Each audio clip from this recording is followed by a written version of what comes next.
We are live. Oh, it's morning. Yeah, it's right. It's a great smell. And I was just saying at breakfast, I don't really like the taste of coffee. Yeah. But this I actually do like. Oh, really? And I love the smell of it. Yeah. No, the smell is great. I got to figure out what to do with that. Would it be better if I button my top button so the shirt doesn't flop over? Yeah. Okay. There we go. All right. Ready? Okay. Ready when you are. Ready. Okay. Folks, if you like coffee, you have to get Addressing Gettysburg's Little Ground Top. It is roasted right here in Gettysburg. So that means it's like historic coffee beans or something like that. I don't know. But it's through Bantam Roasters. Aaron, you were just saying how you love the smell. It smells wonderful It sitting does here. smell wonderful, right? It really does. But you don't drink coffee. Even still. But even still, you would have this just in a bowl, like as a potpourri type of a thing, just to freshen the room. Vastly better than potpourri. It is vastly better. Yeah. You should get a bag and put it in your office, right? Then just have it there. People go, oh, your office always smells so nice. That's because that's just Little Ground Top. I don't drink it. It's just there as an air freshener.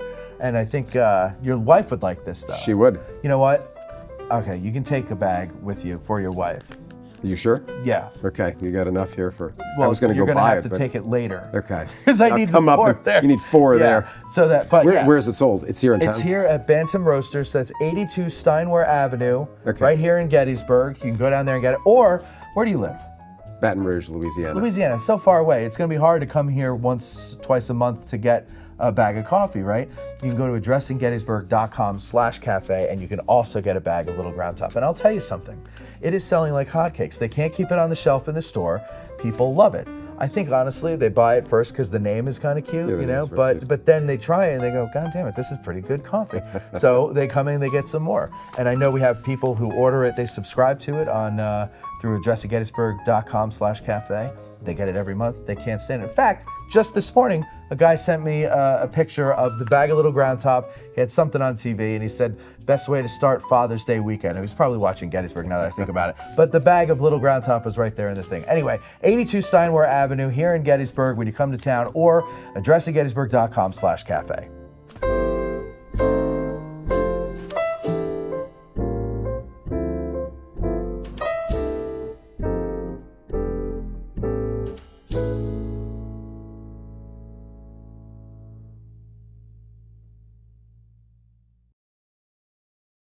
From the Gettysburg Museum of History Studios, high atop Baltimore Street, in a maximum security facility complete with central air, it's AG Today.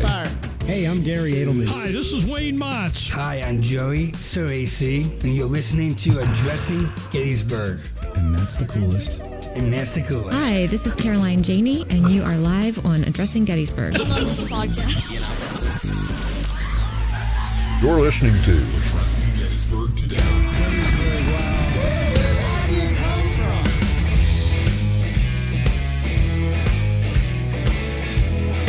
Oh, hello. Hi, everybody. How are you? Sorry, I had to make a little note to myself there. Forgive me. And, we tried to throw Barbara off today by being 5 minutes early. And then we almost were, and everybody was all in place and ready to go. And then I had to turn the phone lines on. 717-420-1978 is the phone number if you want to call in and talk, chit, or chat. Either one. Hi, Bethany. Kavitz. You want to kavitz with us? That would be nice as well. Kavitz in the kibbutz. The kibbutz. Yeah, we'll kavitz in the kibbutz, and we'll have a nice time. We'll have a great time, actually. How are you? I am finer than frog hair. That's this second week in a row you've been finer than frog hair. Yeah. Good for you. I have nothing else Good for you. I'm the most boring human known to man. So. You don't really do much, do you? No. Yeah. Super boring. Well, that's all right. That's all right. The rest of us will have fun for you. True. I'm going to the Boots, Bolos, and Boogie. Are you? On Saturday. Oh, is that Saturday? So we missed the opportunity to get the tickets. Yeah. I'm going to go. I'm so sorry. I would like to go, but I'm very busy. I have too much shit going on. Yeah. And then next, these are my two big social engagements. So that's one. The second one is next Wednesday, in honor of World War II weekend. Eisenhower's very own Dan Vermiglia will be throwing out the first pitch at the Senators game. Really? Yeah, so I'm going to go to that with Ezra and Mark. And that's other awesome. people can come too, I guess. Yeah. And we're going to be there That's cheering fantastic. on Dan Vermiglia. Yeah, most senators are too old to play baseball. Most. They're playing Yeah. something out of Cleveland, the Rubber Ducks or something like that. The Rubber Ducks. Yeah. The duck boats. No, I think it's Rubber Ducks. And they're the feeder team of Guardian. Dan Vermiglia's favorite team. So he's like really upset. Which is, The Indians. I don't know, Cleveland something. Cleveland Guardians. Cleveland. please. No, I've got a huge thing here. Thank you, Cindy. Cindy wanted to know if I wanted my small water bottle, but I have this giant jug here. Hey, Oh. Got a Matthew, big jugs. Yes. real quick, when we started, the mic is all the way down here. I turned it all the way up. We're not hitting red. Does it sound okay? Yeah. Yeah. Yeah, we weren't actually putting out any sound initially. It was all the way. It was cranked down. Is it still not? I cranked it back up. Or we sound good? Okay. Yeah. I mean, I get. Well, let's. You know what? Let's see. Everybody at home can hear us? Let's see. Nobody. Yeah, we weren't actually putting out any sound initially. It was all the way. It was cranked down. No. Is it still not? I cranked it back up. You were just saying how you love the smell. That was wonderful. Gettysburg.com/cafe. Hold on. Hi, everybody. How are you? Sorry, I had to make a little note to myself. I think what you turned up is the second. Turn the one you just turned up. Turn down. All the way, or Does it say DLZ or does it no, say DLZ is up, but Mike was no? Turn mic down. all the way down. Mic all the way down, Okay. and DLZ should be the one that's up. It is up. The only one up. Okay. Yeah. Okay. Sorry. Okay, that's okay. No, hey, listen, you took the initiative, Courtney. I didn't want people to start commenting and saying, you know, we can't hear you. We can't. You know. Yeah, no, I believe me, they would have said it already. Don't worry. As soon as we start talking, they would have been like, "We can't hear you." We Hey, should just listen, do- I'm slap happy today because I think I'm entering ketosis. I'll be honest with you. Good Lord. I've been counting my calories since Saturday and eating right. only protein. Ketosis. So I feel a little weird today. A little Are you exhausted. supposed to feel good? Well, tomorrow enter I'll feel ketosis? good. You get what they call keto flu, Keto which is when flu. your body adjusts. I think it's sodium. That's why they tell you to drink a lot of electrolytes and stuff because you're you have a sodium deficiency, so your body acts all weird. But then, like the next day, you wake up feeling better than you did for months before, and then you're fine. So, I can't do keto. hmm. I have this thing called a liver, Oh, and yeah. it doesn't like me. Yeah, well, I have to. I just have to start taking control of. I was thinking, what is my problem with food? Oh, I was with like, food, with yeah, okay, all right. Let's narrow it down a bit here. I was like, do we have all day? What is my problem with food? Is what I wanted to know, and I realized, I guess you would call it an emotional eater. Well, there's a couple things going on. One is, okay, we have good news. Let's go Yay. out to eat. Yay! Okay. We Life have bad sucks news. right now. I'm going to order in a pizza and then eat the whole thing. And then when Cindy's like, "Oh, good pizza," I'm like, "Yeah, what are you having?" Because I'm eating all 8 slices in that one sitting. And then it's like I can go good for a while where I'll eat healthy and generally I eat healthy, but my problem is calorie intake, caloric intake. Maybe if you saw it daily, Saw what? like had a calorie counter on your phone. Oh, or I thought you something. meant like with a saw. No, I I don't know how often a saw. Comes in I did eating food. that actually did work for me when I turned 40 and I did keto and I counted calories and that worked. Yeah. The problem is I have since either developed or it has worsened my ADD and I can't do that's just one more thing for me to do and I just can't do it. So I'm just like, you know what? I'm just gonna do it. Just gonna do it. And I'm actually, first 2 days, 3 days, maybe it was a little odd, but now I'm almost, what am I on? Day 5. And tomorrow's day 6. That'll be followed by day 7. And I think, and on. yeah, And so forth. but now I'm starting to feel that a little weird and slap happy and tired. Like all day I was tired. And then, I don't know, 10 minutes before we started the show, 15 minutes or so, I got a burst of energy. Do you and then know I'll crash why? in 15 minutes. Do you Why? know why? Why? Because you were watching that video and you got upset. Yeah. So Tad and I were watching this video. And he calls himself it's a Gen Z music producer, and he reacts to music that was actually done by musicians, not computers. And he's like astonished by things that I think most other people just take for granted as having, because you've had like 60 years, for example, to discover the Doors. And that's what he was doing today, was the Doors. Mm-hmm. And so he was listening to the Doors' first album, right? And it started flipping me out because he's listening to "Light My Fire," and he's like, "What did he say?" He's like, "The organ solo is a little extra or a little too much. It's a little too much on the organ solo." It's like that's the whole point of the Doors. Yeah, like that's what made them unique was the way they used an organ. Mm-hmm. And when I say Matt was shouting at the screen, screaming at the screen. You were. Yes. Like in anger. Yes. And Tad and I were both looking at each other like, this is why he might have high blood pressure. Yeah. So I'm going to create a character called Gen Z Matt, and I'm going to come on the show once in a while. I'll have a wig with, blue or green dye streak in it. Oh, yeah. And I will speak with a really annoying affectation. Yeah, like that. And I will listen to things, or I'll report to you about things that I've discovered that the world has known about for centuries, if not decades. Decades, if not centuries, is what I mean to say. And I'll act like it's this amazing new discovery. I'll call it a life hack. And we'll make a little character out of that one. Gen Z Matt. That's what we're going to call it there. It's a new special. Yeah. Yeah. So forgive me if I'm a little goofy tonight. I just, and believe me, it won't last long. But probably in the middle of the interview, I will start to doze off. Not because the guest is boring, but because I will be crashing. So we'll see. We'll see. I don't know. It's been 7 years since I did anything like this, so I forget how it goes on the first day of the keto flu. Could go any which way but loose. That's my favorite way to go, loose. I think any diet that has the words "the diet" and then "flu" is probably not something you should be doing. No, but it's not really the flu. All it is your body adjusting from eating shit to eating good things and not eating a ton of it. When I had to get my ass invaded for the first time there at the doctor's office for the colonoscopy, as they call it, the day after fasting, I went in and the nurse is getting me all ready to go in, and she says, "How do you feel?" And I said, "I feel better than I felt in a long time." Yeah. And she goes, all the stuff's out of you, literally. Well, and she also, crap. I haven't eaten in 24 hours. And so she's also like, well, our body is not made to digest 2,500 calories per meal 3 times a day. Mm-hmm.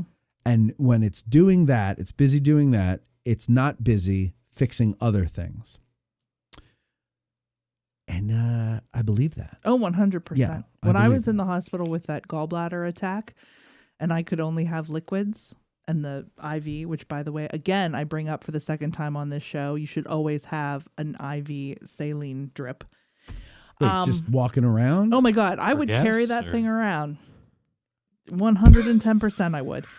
So, Okay. but anyway, I have never felt that good in my entire life. I could have bench pressed a car. Yeah.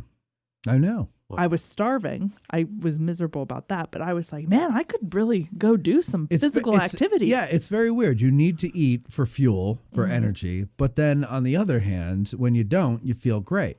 Yeah. Also, when you've got, extra padding, you've got a lot to get through before you need to eat. I wonder, does it take I you think I've longer got to about 12 to 18 weeks where I worth don't need of to eat anything. fat to I can just go digest? through my fat, and I'm going to try it. I'm not going to eat for 12 to 18 weeks. You'll get Do you a lot know of stuff done. how I know. mean Free up a I lot would of be? time. How what? How mean I would be? Yeah, but Ask all the people I work with how I get it around 11 see, o'clock. but here's the thing. Hangry is something that we get when we're not eating healthy foods and we get hungry. But when you are eating healthy foods, yeah, you feel like a little hunger, but you don't get hangry because you're eating healthy foods. And your body's just like, give me some more food. But it's not like an overwhelming hangerness. I don't Hangry is feel like like a that's how my life works. what? I'm Just- always hungry. Yeah, me too. Always. I count calories and I rarely get fewer than 3,800 to 4,000 a day. I was going to say, well, you work out, but also, talk about somebody who Wait, can house Bert works out? Yeah, can you tell? What? Yeah, he works out. Shocking. Also, you want Look to talk? at how cute he is. You want to talk about somebody who can house a pizza? That kid back remember when there. I got the hiccups? Yes. From the pizza. You ate so fast you got the hiccup. He bought a pizza from Tommy's and he came in and he gave me a slice, but he ate 7 of the 8 slices, right? Meat lovers. And then we were going to record the bumpers for the show afterwards. So he starts hiccuping and like uncontrollably. And you were like streaming something for Patreon. Yeah, I was showing them how the magic is made. Like 3 people tuned in. And it hurts so bad. Yeah, it started to get painful for the poor fella. Do you ever get hiccups just when it's really quiet somewhere where it's supposed to be really quiet? just go, I always get them during communion Yeah. at church. And everybody's really quiet and all of a sudden you hear me. I used to get them at church too because I wouldn't eat breakfast before church. And then I'd you'd go have to the church communion and then I'd have wafer. the communion wafer and wine. And that just did something And to me. And I was like, Yeah. yeah. People thought I had been drinking the sacramental wine too much. Yeah, no, you were just a kid. I was forced to be an usher. Jean Hutchinson said she remembers the hiccups when Court had them. I think she. Yeah, she was there. Yeah. Marie Bingaman doesn't care for the Doors. That's not the point, Marie. The point is you should always love the Doors. Yeah, exactly. And I just saw your message come in that you need help with something. The best way to contact me is, She literally just sent you a message. Yeah. Wouldn't that be the you saw it? Wouldn't that be the best way to contact you? Well, I saw it by accident. It was on Facebook Messenger, which I never go on, but it just came in when I happened to be looking at my phone. Don't you have my number, Marie? I thought you had my number. You can use my number. 867-5309. Did you ever see that skit? It's supposed to be Rick Springfield introducing his new song. He's the one that does Jesse's Girl, right? Yeah. So he's playing it for the band, and Jesse he goes, "All right, Jesse, just give me on the hi-hat and then come in. You'll know when to come in." And then Jesse's standing there, sitting there at the drums, and his girlfriend's sitting right behind him. And he starts singing the lyrics, and Jesse keeps stopping. He's like, "Wait, are you talking about her?" And he goes, "No, man, it's a good song." And the bass is like, "Yeah, man, shut up. This is good." It's pretty funny. Beauregard is correct. The Doors are great. They are great. They're weird, but they're great. Gene Hutchinson said Jim Morrison was hot. He was back hot in the day. I don't know if you know this, but they did a song about us. This is AG. Listen with me. This is AG.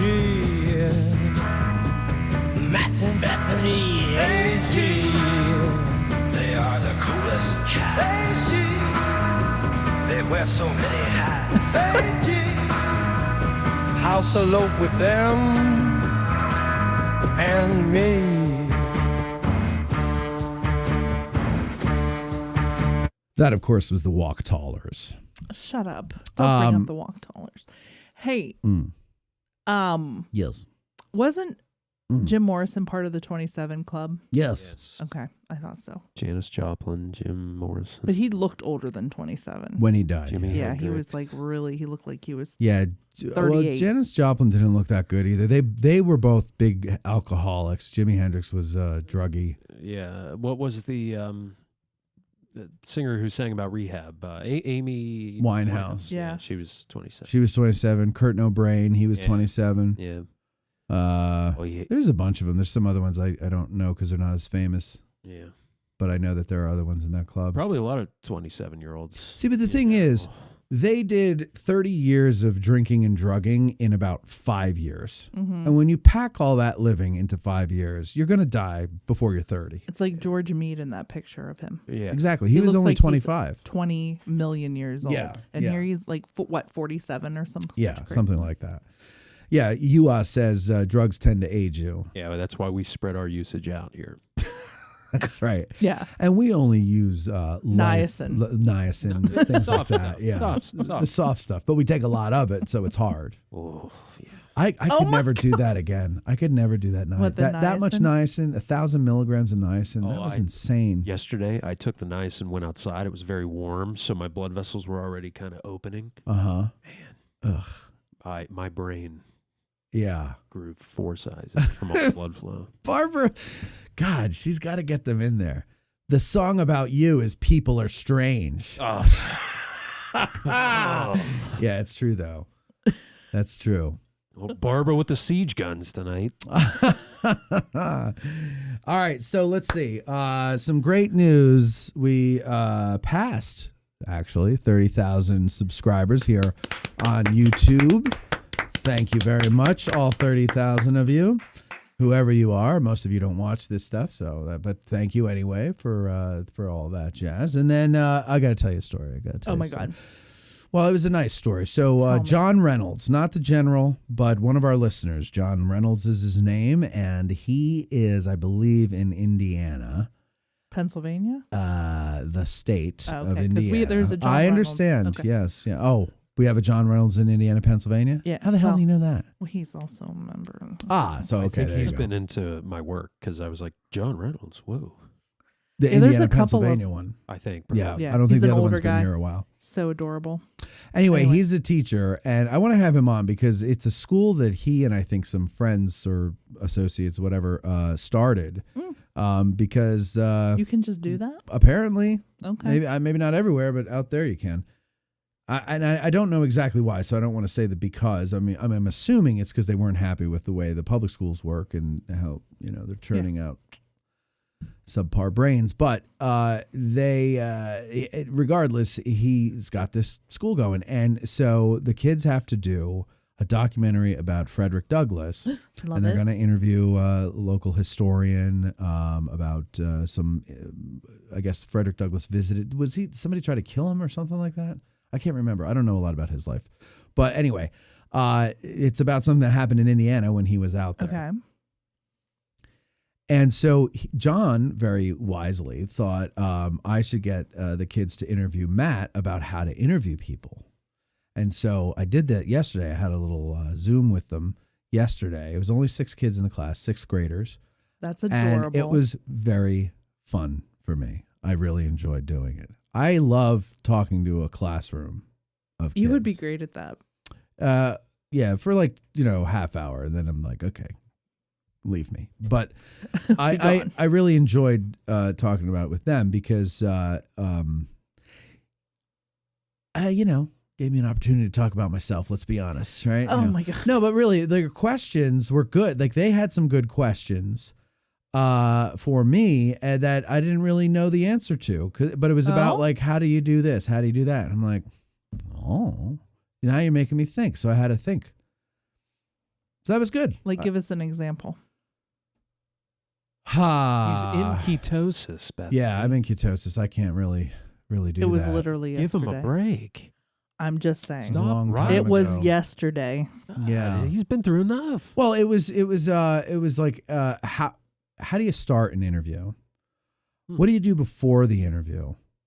How do you not be nervous for the interview? And so that was where I was like, beta blocker. I said to him, I said, yeah, take niacin, and all you'll focus on is the burning itch all over your body. Mm-hmm.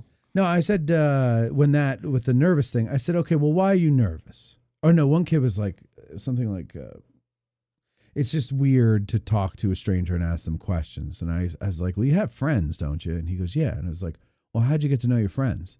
He's like, well, I ask them questions. And I go, right. So what's the difference? He goes, well, they're grown-ups. And I go, oh, okay. So the grown-up, because they're grown-up, they're better than you, they're smarter than you, they're more talented than you, they know more than you. And he's like, yeah. And I go, right.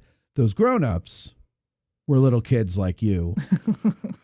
and they understand that that you're a kid, and they want to talk to you because they want you to learn what they have to share. But also, those grown-ups still have those feelings every day of their lives. Life and experience has just taught them how to handle it, but everybody feels it. And I said, so, don't worry about that. But like eventually, I forget what the question was that they asked. Where I was like, you guys are really like making me think about this because I never really thought about this. I never learned how to do it. I just always did it when I was younger. As a kid, I'd meet somebody new. I'd ask them. My friends used to call it the 20 questions because I would just ask them questions about themselves to try to get an idea of who they are, but really where I could connect with them. Mm-hmm. And so I just always kind of I'm just interested in people. I like talking to people. So that's why I don't present history on the show. I have other people do it because I want to hear from them, and they're interesting. Also, I'm lazy. I am. I couldn't put out the amount of shows we put out if I had to do the research. Okay. But that's not the point. It's not the point. It's not the point. It's not the point. The point is I had a very nice experience talking with this group of kids. Mm-hmm. I'm so happy for you.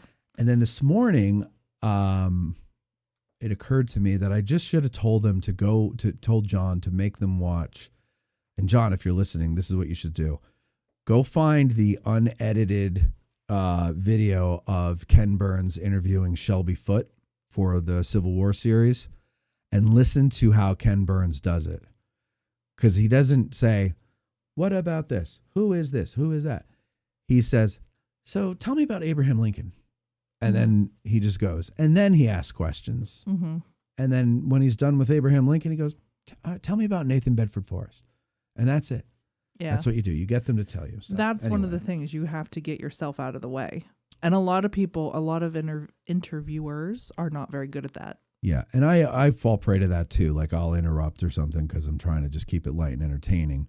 But also I'm trying to relate to the audience myself because they listen to the show all the time. But yes, you have to let the guests shine. And it's very hard to do especially when you're new to it all, or if you're like a historian interviewing somebody, it's hard to not be a historian. Because you could just be like me and assume you don't know anything, and so consequently, when you ask the question, but you can't because your historian ego won't let you appear to not know. So it's like you ask your other historian guest a question. And they answer it, and then you go, right, and blah, blah, blah, blah, blah, et cetera, et cetera, et cetera. And then, after 5.5 minutes of you doing that, they go, right, yeah. And then they're never going to answer a question ever again. Right. So it's tough to do. Like you gotta, as best you can, put yourself aside. I'm not always good at that. Marie thinks you have great advice. Who? Marie. Thank you, Marie. Thank you. Which part? All of it. All of it. Good. Maybe I'll learn to follow my own advice someday. Anyway, what? The Powerball is like nobody won it last night. Oh, good, because I forgot to get a ticket. I know, I forgot to get the ticket. So what's it up to now? Bajillion, gajillion. 1.7 billion. 1.7 billion. Guys, I'm going to buy it. I've got cash on me. Let's pull our money, seriously. No. I'll get it. I'll win it. No, and you're not going to give us darn bit of money. I'll hire you at $25,000 a year. I might win. I'm going to go buy a ton. A what? I'm going to buy a ton.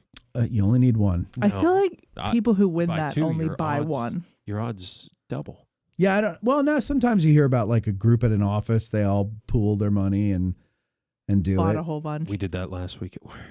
Did you? I mean, we could do that. I mean, it's 1.7 billion. I mean, yeah. I mean, it's like, greedy do we need to be? Exactly. I don't mind sharing that. 50% for me, and then you guys divvy up the rest. I think that's fair. I don't even know what I would do with that much money. Let's cross the bridge when we come. Court, you have much more life to live. You're younger than I am. Yeah, oh my God! You don't need an equal share. Old man. I have a child. Right. I need more. Yeah, you still have more working years ahead of you. Oh, shut up! I am less than 20 years away from retirement age, assuming they don't raise. I forgot you were ancient. Yes, sorry. Exactly. I was. You know how fast retired. 20 years go? I first moved here 20 years ago. Like that. Yes, I remember. Dust in the wind. I remember. I don't remember. You remembering? Hey, listen, Our guest today, ladies and gentlemen, is somebody I think many of you know or you've heard of. Perhaps you've read his book.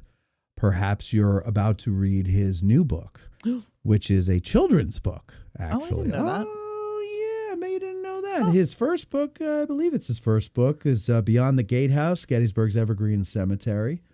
But now his children's book is called Evergreen, a Gettysburg Tale. Oh, I did see that. There you go. I didn't know that was him. He is the 9th superintendent of the history of Evergreen Cemetery. Wow. Can you read that again? I can't because now I'm starting to crash, just like I thought. He has served as president of both Big Brothers Big Sisters of Adams County and the Gettysburg Civil War Women's Memorial Association. He's done a lot of stuff. And we're going to have him in here in a few minutes, and we're going to talk about a lot of things. I don't know including the cemetery. Including the cemetery, including his book. I'm not sure what else. That's what we're going to have to figure out in the moment. And that's what's fun about flying by the seat of your pants. So we'll be right back after these words with Brian Kennel from Evergreen Cemetery. Don't go no ways. We'll be right back with Matt and Bethany.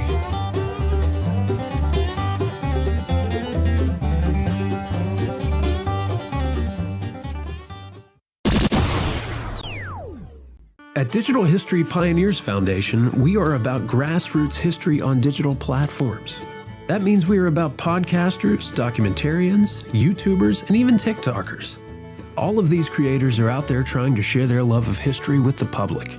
They don't need ideas, they need funding, both from viewers and corporate donors.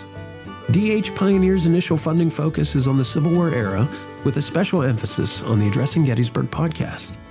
So be a vital part of the unique content Addressing Gettysburg has in store by donating at dhpioneers.com and help bring your love of history to the people. Digital History Pioneers is an IRS Section 501c3 approved charitable corporation that makes any donation tax deductible to the fullest extent of the law. The Gettysburg Museum of History, located right here in the center of Gettysburg, PA. Owner and curator Eric Dorr grew up here and has spent his life collecting and preserving history through artifacts ranging from the Civil War, the Battle of Gettysburg, World War II, presidential items, pop culture, and more. His museum is free and open to visitors Wednesday through Sunday, 11 to 5 p.m., where you can stop by and immerse yourself in some of the most amazing artifacts that you would never believe exist in the middle of Gettysburg. If you're a fan of Band of Brothers and Everything Easy Company, you'll love his exhibit featuring the Dick Winters collection and artifacts from D-Day. You can even own your own piece of history by buying one of the many relics they have for sale in the museum and on the website gettysburgmuseumofhistory.com. The Gettysburg Museum of History is a non-profit 501c3 organization with a foundation that allows all purchases and donations to keep the museum operating and open free of charge. They have been featured on the History Channel, the Travel Channel, the Smithsonian Channel, and the Science Channel. Now you can check them out on American Artifact, the series on the YouTube channel, The History Underground. So that's the Gettysburg Museum of History at 219 Baltimore Street or the gettysburgmuseumofhistory.com.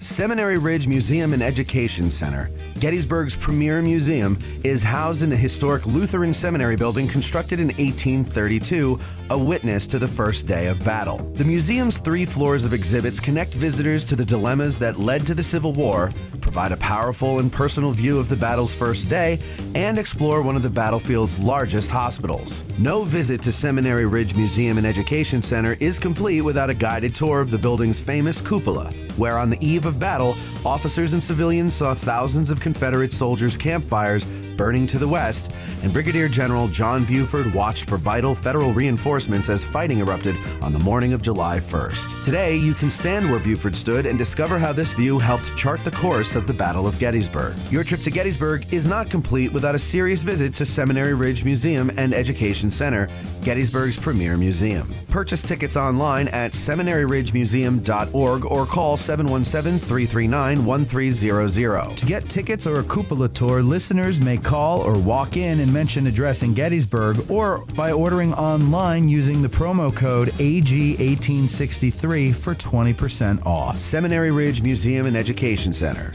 It began here. There's a devil to pay. Thanks for watching. And if you enjoyed this video, we have a lot more content for you over at patreon.com/addressinggettysburg. Also, you can make a tax-deductible donation to help support more videos like this at dhpioneers.com.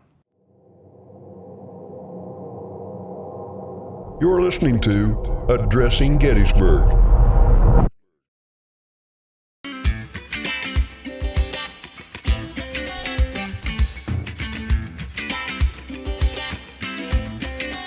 You're back with Matt and Beth. Okay, we are back.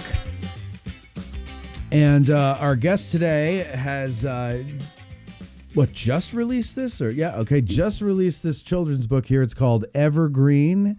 And it's actually, it's Brian Kennel, Christopher Oakley, and Jacob Rosier. But Brian is with us today. And Brian, as I just said before, is also the superintendent of history of Evergreen Cemetery and wears many other hats. And we'll get into some of those today. Welcome to the show, Brian. Thank you for having me. Appreciate it. So as you were walking in, you were saying that your best friend used to be neighbors with me way back when. And that's funny. I did not know that. I didn't know you knew me. I knew you, but now I'm scared. Oh, I heard you. Now you did very well. Did very well. Oh, thank you. So anyway, the book. Okay, so first of all, you've got Beyond the Gatehouse. When did that come out? That came out in 2000, and the new version will come out next year. I'm going to be working on the updated version, adding some people that have since passed away into the book, and new revise, because back in 2000, setting it up on Microsoft Word and what you can do with digital, it's night and day. It's a whole new world. It is night and day. So. Well, so when you have that ready to come out, we'll have you back on to talk about that book. Thank you. Which I bought that book when I started this, always intending to have you on, and I never got around. And then I finally was like, I'm emailing Deb Novotny, and I'm getting his email address, and we're having him on the show tonight. So I'm glad we did this. All right, so why'd you get into children's books? Well, this particular book, actually, I grew up on Steinway Avenue. Okay. Yeah, so the National Cemetery Annex was my backyard, and my wonderlands were the National Cemetery in Evergreen. And my father was a greenskeeper at the Gettysburg Country Club, and he had the honor of being President Eisenhower's caddy. Oh, cool. And spent over 1,000 hours on the golf course with him. So I grew up right across from the Dobbin House, and Evergreen was my favorite place in town. Mm-hmm. The gatehouse was a castle to me as a kid. Yeah. So my dad left the Gettysburg Country Club in 1975, the fall, and I thought we were moving out of town to some country club lane and somewhere, because when you're Ike's caddy and you go to golf course superintendents conventions, people want to know what's it like to be with the president. Right. So we wound up moving into the Evergreen Cemetery Gatehouse because my dad didn't want to move us out of town. My grandmother still lived in Gettysburg. So lo and behold, I wind up moving into my favorite house in town. Oh, that's so cool. I had no idea that you've been there since you were a kid. Mm-hmm. Since I was 13. I was 13 in 76 and unofficially started working, backfilling graves, doing things that you didn't graves. that you didn't run equipment. Right. But in 78, I officially became on the payroll. So okay. So how old were you in 78? I would have been 15. So 15. Okay. So you start getting paid as a teenager working there. How do you get to be where you are now? Well, and was it a direct line to that, or did you go away in life and then come back? Well, I stayed in the area and worked there, and I needed a break, and I wanted to do something different. So what other to do than to run the grill at the Texas Lunch? Oh, there you go. So Ernie, another institution in Gettysburg. That is a very different thing. Yes, dear friend. And I often wanted to know what it was like to work in the restaurant industry. But my brother, who also worked there, had a back injury, and I left. I knew I was going to come back eventually. So I came back to Evergreen and wound up taking over from my father in 1990-91.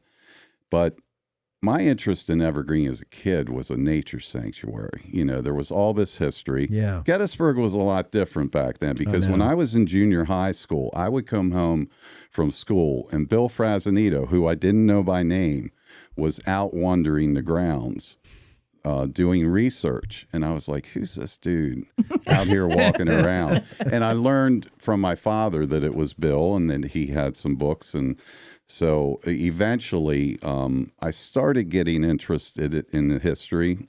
My father read all the records, burial permits, minutes of the cemetery, and became acclimated with Evergreen's history very well, probably more than anybody in town. So he started doing tours of the cemetery and started to tell Elizabeth Thorne's story.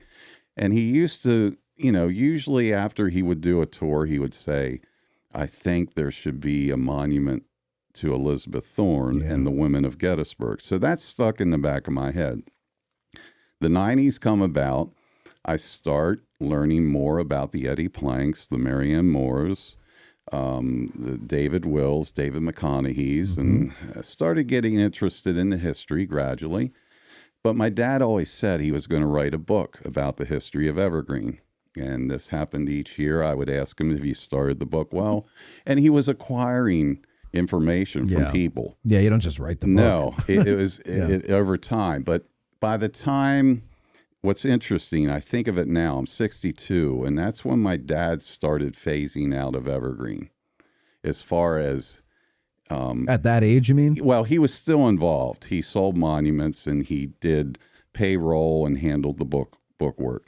But he started phasing out. And when I think, that the longest tenure at Evergreen Cemetery was prior to that, 1920 to 1947, Sando Kitzmiller, and then his son, Howard, who trained my father, started in 1947 and ran to 1974.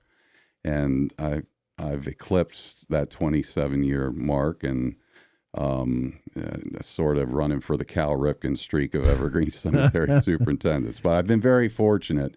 It's been my home. It's been my passion, and my passions have changed. So when we dedicated the Civil War Women's Memorial in 2002, after that was all done, I thought there needs to be a story about Elizabeth Thorne and her family.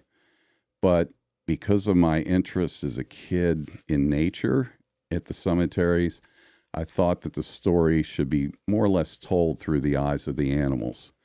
And over the years, I've been what a great idea. Fortunate to befriend animals at the cemetery. Like other people, they get to know you. And so that led to my friendship had evolved with Christopher Oakley, who was doing research on Lincoln, doing this book. And he said, why don't you let me start writing it? Let me write it. And you can oversee it. You can give... aspects of the cemetery for the illustrations. So I viewed it more 3-year period. I had experience with Jacob prior over the previous two years. So he was an easy person to have do this book because we knew how talented he was. And this was a little bit grueling for him because of little aspects about illustrations, where the sun was at that time of the day, where would it be going across the gatehouse, what did it look like, the Rocky Center, all these things that help when you live there and when you know the place to work with an illustrator. There was a children's book done before on Elizabeth Thorne, but the illustrator I think may have been from France, another country, that really didn't have a lot to go on. Well, so I'm glad you said that because especially with Gettysburg, people know every nook and cranny of the ground here. And they know, well, the sun wouldn't be there in the sky at that time of day. Like, they absolutely know that. I know that because I'm one of those people that, I mean, like, that sun wouldn't be there. And so, just real quick, I was looking at this. Oh, here, I'll put it back here, Court.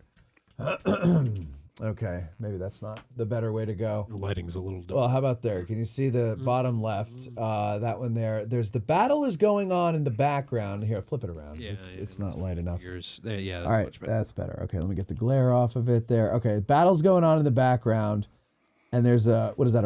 A chipmunk fin.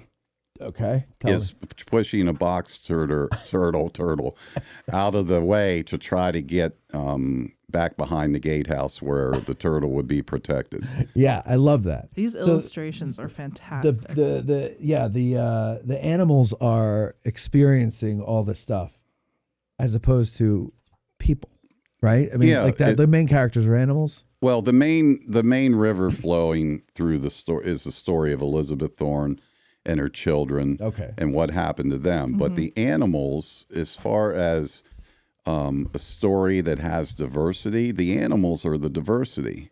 You have these animals living in a cemetery, and you have them distrusting other animals. We have the night creatures, which back at the time of the Battle of Gettysburg, if you were standing on Little Round Top and looking towards Cemetery Hill Ridge to Cemetery Hill, you would see a grove of trees in Evergreen. So that was the area where the night creatures lived. So the rabbits and the squirrels did not trust the night creatures. So we had the raccoon Kitsy, who is named after Howard Kitzmiller. Okay. Then we have Luna the skunk, and we have Clover the possum, are the three main characters from the grove of trees, the night creatures. So it winds up that the animals on the eastern part of the cemetery, whenever the battle takes place on July 2nd in the afternoon with the bombardment, they have to go back and face the reality that they have to go into the grove of trees for safety and approach the night creatures. So then after that happens, then you have Pickett's Charge, which is more off a cemetery ridge. So that's closer to where the grove of trees is. So the animals have to head eastward. Go back to the gatehouse for the fighting. And then, of course, Elizabeth Thorn comes back with her father and mother and 3 children and has to bury the first soldiers from the Battle of Gettysburg. So the animals witness that. And the pinnacle is that the animals, after the speaker stand is being built, they decide to go check it out in the evening. And they wind up falling asleep under the speaker stand where Lincoln will eventually give the Gettysburg Address. They wake up. In the meantime, there's one animal that understands English, Spruce the squirrel, who has boxwood school at a boxwood bush that still exists. It's the only witness piece of vegetation at Evergreen Cemetery. It's a huge, if you drive by the gatehouse, just look on the north side towards the National Cemetery on the town side, you'll see a huge boxwood. Yeah. And it was passed down from caretaker to caretaker that this boxwood was here during the battle. And I was always like, how do they know that? That can't be true. Well, it happened that Mary Ruth Collins, that lived at the homestead right down the street, her great-grandfather was the second caretaker of Evergreen, and she had pictures of the boxwood circa 1900, about 8 feet high. So we used aspects of Evergreen back then with the illustration, but Spruce understands English for the most part, and he's dictating to the other animals for the most part what Lincoln is conveying in his speech. Very nice. So, and Arthur the Bluebird is named after my father, who in 1980 started putting bluebird houses in the cemetery. And because he would have 100 birds fledge each year, the bluebird population across, especially the southern part of the battlefield, took off. It was a trend. Crazy, Other people were doing it too. But when you have 12 boxes in a cemetery with bluebirds and you have 100 each year, the bluebird population takes off. Yeah, it must have been Bluebird Central down there. Yeah, it is. That's our mascot. That is our mascot. What I love about this idea of this book is that a kid can read it and then come here and see what you're talking about, and go to the gatehouse. And I guess you can't see. Well, you're talking about Ziegler's Grove. Is that where the night creatures are? Where are you talking? Before. It would be closer to the rostrum. Oh, okay. But more on our side of the fence. That would have been where the grove of trees was. Okay. But they wouldn't know that. So nope. But still, like, they can see where all the characters live their life and experience these things. And then there's the real things like Elizabeth burying the soldiers, obviously the gatehouse itself. And here, I noticed this, the view out the window, okay, across the Baltimore Pike, right? Yes. It looks just like East Cemetery Hill. Well, it also looks just like a guide that you had mentioned earlier, Deb Novotny. Oh, it does. There's Deb. Don't fold the book. Oh, sorry. That's okay. You can fold the book. But anyhow. There's Deb right down there. So Christopher, and so we named, he named, his character Christopher, and he asked what guide to use. And Deb's been president. She's currently the president of Evergreen. So I sent a picture of Deb Novotny to Jacob. So he used that as his reference. And then we had to give her a name, but I didn't want to call her Deb. Right. But Deb is a huge Neil Diamond fan. I mean, rabid Neil Diamond. Rosie? Yeah. Cracklin' Rosie? Cracklin' Rosie, get on board. That type of thing. So That's in honor of Deb and Neil Diamond, we named her Rosie. That's so funny. I had no idea she was a Neil Diamond fan. Yeah, big. She's the biggest Neil Diamond fan I know. Really? Yes. Oh, look at this. See, this is great. And this one here, you got the double-decker bus. Yeah. I love this. I got to get a copy of this for Amira. Yeah, you did. Well, I brought everybody a copy. So. Oh, wow. This is then if you flip to the back, there is a map inside of the cemetery that is the cutest darn thing I've ever seen. Now, is this so? These are where the characters live. Okay, yeah, the Rockies. Key parts. I would just frame this. So, oh my God, this is so great. Now, what a great idea. When I did Beyond the Gatehouse, I had a map of the cemetery for the locations of different people. So Christopher worked in animation. I mean, he worked with Pee Wee Herman. Okay. He worked on Pee Wee's Playhouse. Did he ever work for Disney? Yes. Okay, because you could on Dinosaur. It's a little Disney. But you know what? It reminds me. Oh, Dinosaur. But it reminds me of like early Disney. Well, there is one picture that we tipped the cap to Sleeping Beauty. Sleeping Beauty's my favorite Disney film, and there's it's whenever they're watching the Pickett's Charge, and you can see that the tree was done in the style of the thorns.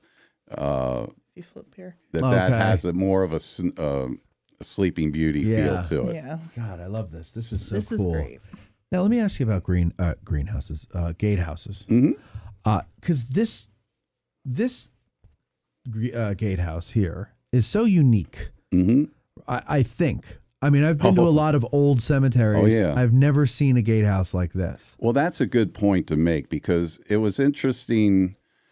Once the internet came about and I got used to surfing around, I would do searches on cemetery gatehouses to see cemetery gatehouses across the country. And I would see unique ones, have different styles. But to me, Gettysburg was not a wealthy town. I mean, there wasn't a lot of industry. Right. You had the college, you had the seminary. And the fact that they had a Philadelphia architect design this gatehouse. Now, it was to represent the gates of heaven, and it had 3 rooms on each side, cellars, office on the south side, bedroom Elizabeth's parents lived in.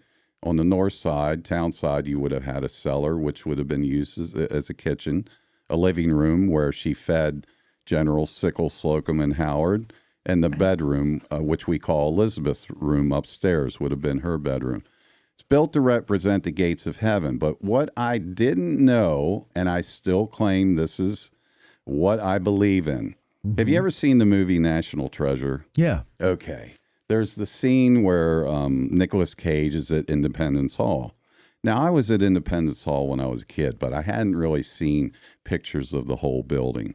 So I'm lying in bed. I have this tendency since high school, go to bed at 7, wake up at 2, and watch 2 hours of a Pirates game that I taped or a movie. And National Treasure was on, and I had seen it before, and for some reason I jokingly take comfort in that movie. Maybe just I don't know why. It's a guilty pleasure movie. Yeah, exactly. Yeah. So they're at the scene where Nicolas Cage is at Independence Hall, and briefly they flash the second floor of 3 arches. And when you see them in a picture, if you go online and look at Independence Hall, I will swear to my dying day that Stephen Button used that as his template for the Evergreen Cemetery gatehouse. Now, the gatehouse was painted when it was originally built, a very dark burgundy color, and in 1855 when it was built, and that painting of the gatehouse changed throughout the years. They kept painting it, and the reds, it got a little bit more red than having as much brown in it. So in 1996, they sandblasted, like many buildings in Gettysburg, it was sandblasted to remove the paint. So most people in my lifetime, I went to the cemetery with my neighbors when they lost their husbands as a 5-year-old boy. I didn't really remember the gatehouse right then. It was about 2 years later when I started walking through it and noticing it and called it the castle and the pump. Mm-hmm. But anyhow, it's just the gatehouse evolved, but it was painted through 66. So one of the things that we have to do, the brick is compromised. It has deteriorated. It's soft. It's more porous. Gettysburg brick wasn't fired like city brick. Right. And I imagine, too, that Stephen Button, if he designed this, he probably didn't, I'm guessing, care for the color of Gettysburg brick, the terracotta color. Yeah. May have thought it was cheap. Yeah. I don't know. But they painted it, and it was a dark burgundy. The cornice work at the top, which is Italianate style architecture, was a dark brown, color of brownstone. The urn was white, and the wreaths were green. So we are forced, and people will drive by the gatehouse. They'll see pictures now. We just started a capital campaign to pay for the preservation of the gatehouse, which we have to return it to its painted form. A lot of people think it's strictly restoration to try to take an era and recreate it. The gatehouse has evolved, and throughout they've added additions. 1868, 1885, they wrapped around. They added a balcony, a porch in the front. So it's interesting when purists will say they ought to rip those sections down and return the gatehouse to what it was. Well, it's been the living quarters. How many historic homes? I mean, like your top homes, Eisenhower, Will's house, all these, Schmucker Hall. How many of them are still used for what their original intent was? It makes it very unique. Right. So we're not to say forced. The Board of Trustees have had to make the decision that we have to paint it again to preserve it. So you will see it going through its stages. We have to apply a masonry primer, and then you have to, with red color, I just learned this, it's best to put a gray primer on before you put your 2 coats of red on.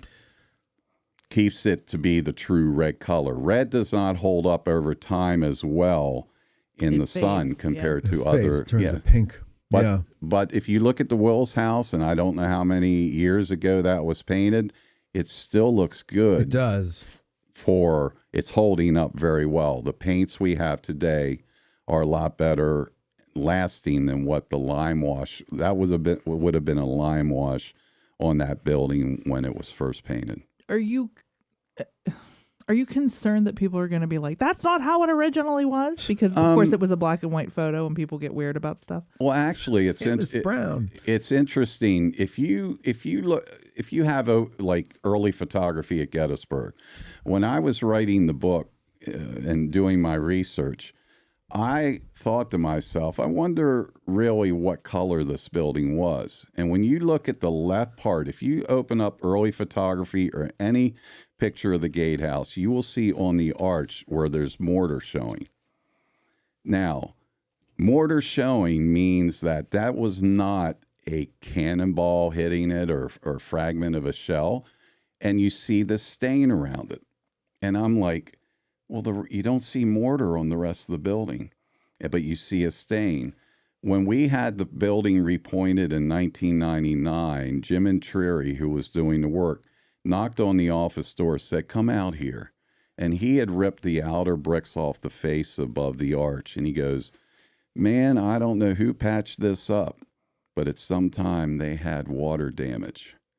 Now, think of the gatehouse being built, building shifting, possibly, and the roof, maybe just a small leak. Water got down through, freezing, thawing, and it made the paint come off the building. And that led me to believe it was painted, which was just lost over time. It's not a matter of this great new discovery.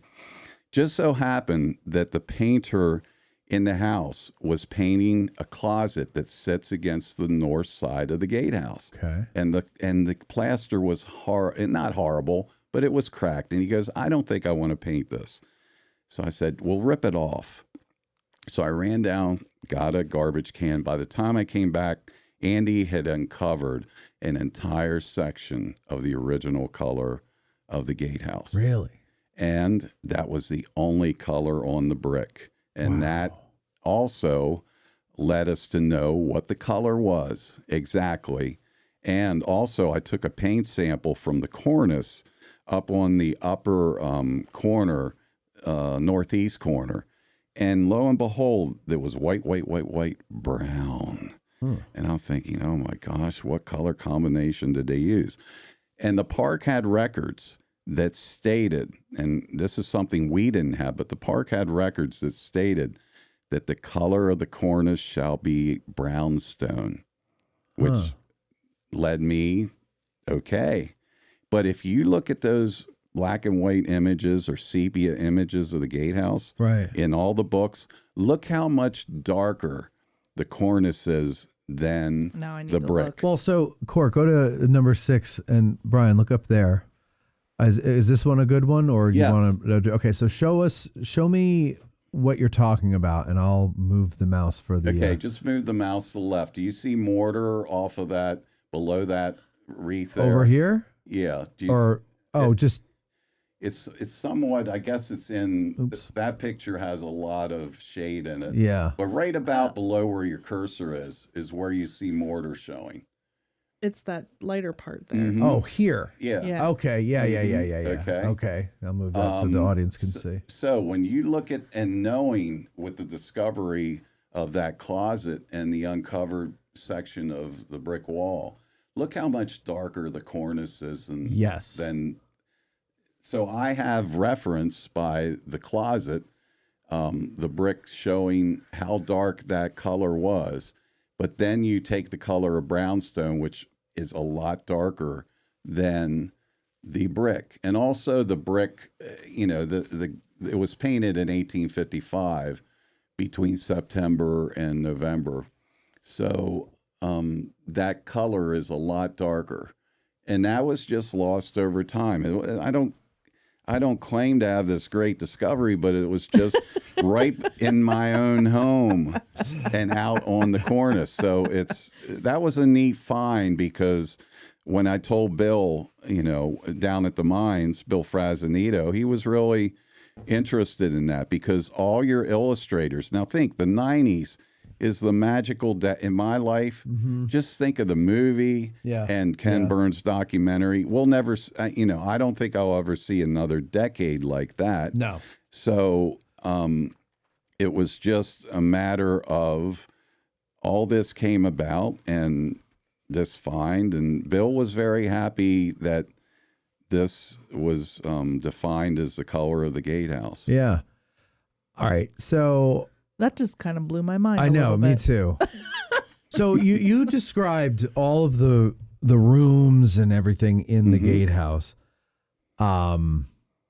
It looks so small from the outside. That's a very good point. Now, if you look at it on the images, one of the comments that I without would the addition in the back, the original gatehouse. Yeah, you see how all the trees are small. because of they were new plantings. Go to Can we go back 6 to that picture, court yeah. so people can see what he's talking about here. All right, go ahead. So you don't have a point of reference of height. Yeah. Of the gatehouse. So when people would come, especially after the Ken Burns documentary, they would say, my goodness, it's a lot smaller than what I thought it would be because it looks so big in the old pictures. Right. But that's because now we've lost a lot of our big trees that were planted originally. So we don't have the same reference. But back then you had small trees, and there's a big spruce tree right south of the gatehouse along Baltimore Pike. Mm-hmm. That gives you a better understanding in size of how this building is. But you pointed out, Matt, that a lot of people, when they get into the gatehouse, they're surprised at how many rooms there are. Yeah. And the rooms are small, like where Elizabeth Thorne slept with her children and Peter. It's a very small room. So is the room where she fed the generals in the cellar. Wait, you This live in size? there? Mm-hmm. You live in there? Yeah. I mean, if but you look, you have the addition on the back too for Yes. more. Yeah. But Yeah. I always thought it was empty. No, what it originally the office was on the south side, which it still is, but the living quarters they kept adding on, and as plumbing, electrical, all these changes throughout the decades, it expanded, and so there's like two. When I moved in there was an actual dining room, and you'll see a white addition on the kitchen. That was my senior year of high school. So that was expanded 1981. So you were living there when that was put on. Yeah, yeah. So if you look at the right you lived at side, the house to the right. the right, No.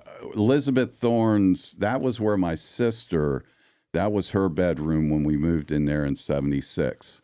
I had two sisters and my brother also living there with my parents. So where you see Elizabeth Thorne's bedroom, that was my bedroom in high school. I could bounce back and forth between that and the balcony room. You'll see a balcony, on the back of the gatehouse now. Yeah. And that's where I would used to go out and sit. So can you get sleep. go back, Court. Can you get, if you're upstairs, from one side to the other through the archway? Is there like a hallway up there? That's or the second most second most Most asked asked question. Yeah. The ones, have you ever seen a ghost? So it's two is, was there ever, I have a way? I have a follow-up question. There's a ghost right there in the photo. Yep. See him, everybody? No, there isn't. And there wasn't an underground passage between the cellars either. You had to walk out the steps of the living room, down the steps, across the lane, the small road, up the steps into the office. So you actually had wooden steps on the interior of the gatehouse. So they would live on one side and office on the other. But Elizabeth's parents, who also emigrated from Germany, lived above the office. That was their bedroom, or that was Like their their side bedroom. of the house. And that was passed down by the Thorne descendants. That wasn't something written. That was told by the Thorne descendants, a few of them, that the masters lived above the office. That was their bedroom. That would be so a fascinating. whole different version of an in-laws quarters. That's like probably the more ideal one, right? They're not even in the same part of the building. I can't get there from here. Yeah. Yeah. You want to come over for dinner? Oh, the door's locked. Yeah, sorry. But okay, so I'm just so fascinated by this that you got to. I'm always fascinated by people who This get to blows live my mind. in an odd building, Yeah. like a repurposed schoolhouse or a barn or something. Mutt on Schitt's Creek living in a barn. I thought that was cool. This though beats them all because where else is there anything like this? Yeah, it's so cool. Well, just think, the best spot to sled in town was Cemetery Hill. Oh man, you must. So have I could had just the walk best. across to General Howard's, Yeah. and they used to mow in entirety. Period. All of Cemetery Hill. Right. So it was smooth sailing down. So I just had that. I could walk. I used to spend evenings in high school up at Culp's Hill Tower, even staying up there all night. I don't want to let them know. God. But I would take my boom box and go up and listen to music and stay up there. And of course, turn it down if we saw a car coming. But where's your kitchen? Kitchen is the kitchen is the northwesternmost point. But it's not shown. It's there. the addition, right? Because it's a white addition that you see. Actually, you can see there was. People will notice a gazebo behind the gatehouse. This here. So it's very hard to imagine it without the additions on. You actually need another shot that shows the 1885 edition, the final brick addition, and then they added the kitchen, the final part of the kitchen in 1981. So what's in the house? Well, on the south wing, they filled in the cellar. So I used to. This is real trippy. When we moved there, when my dad went upstairs, there was chicken dirt upstairs. So it was a chicken house at one time. They stored dynamite in the upper room of the gatehouse. We used to pull our vehicles in. They made the south wing into a garage. Now they were viewing it from a different perspective, like using the gatehouse for what it could be used, whether you have equipment, mowers, those type of things. But it's utilitarian. Unfortunately, there wasn't a review board, because had they not ripped out the back wing, the side that would face where Lincoln delivered the address, that south wing would probably be like it was at the time of the battle.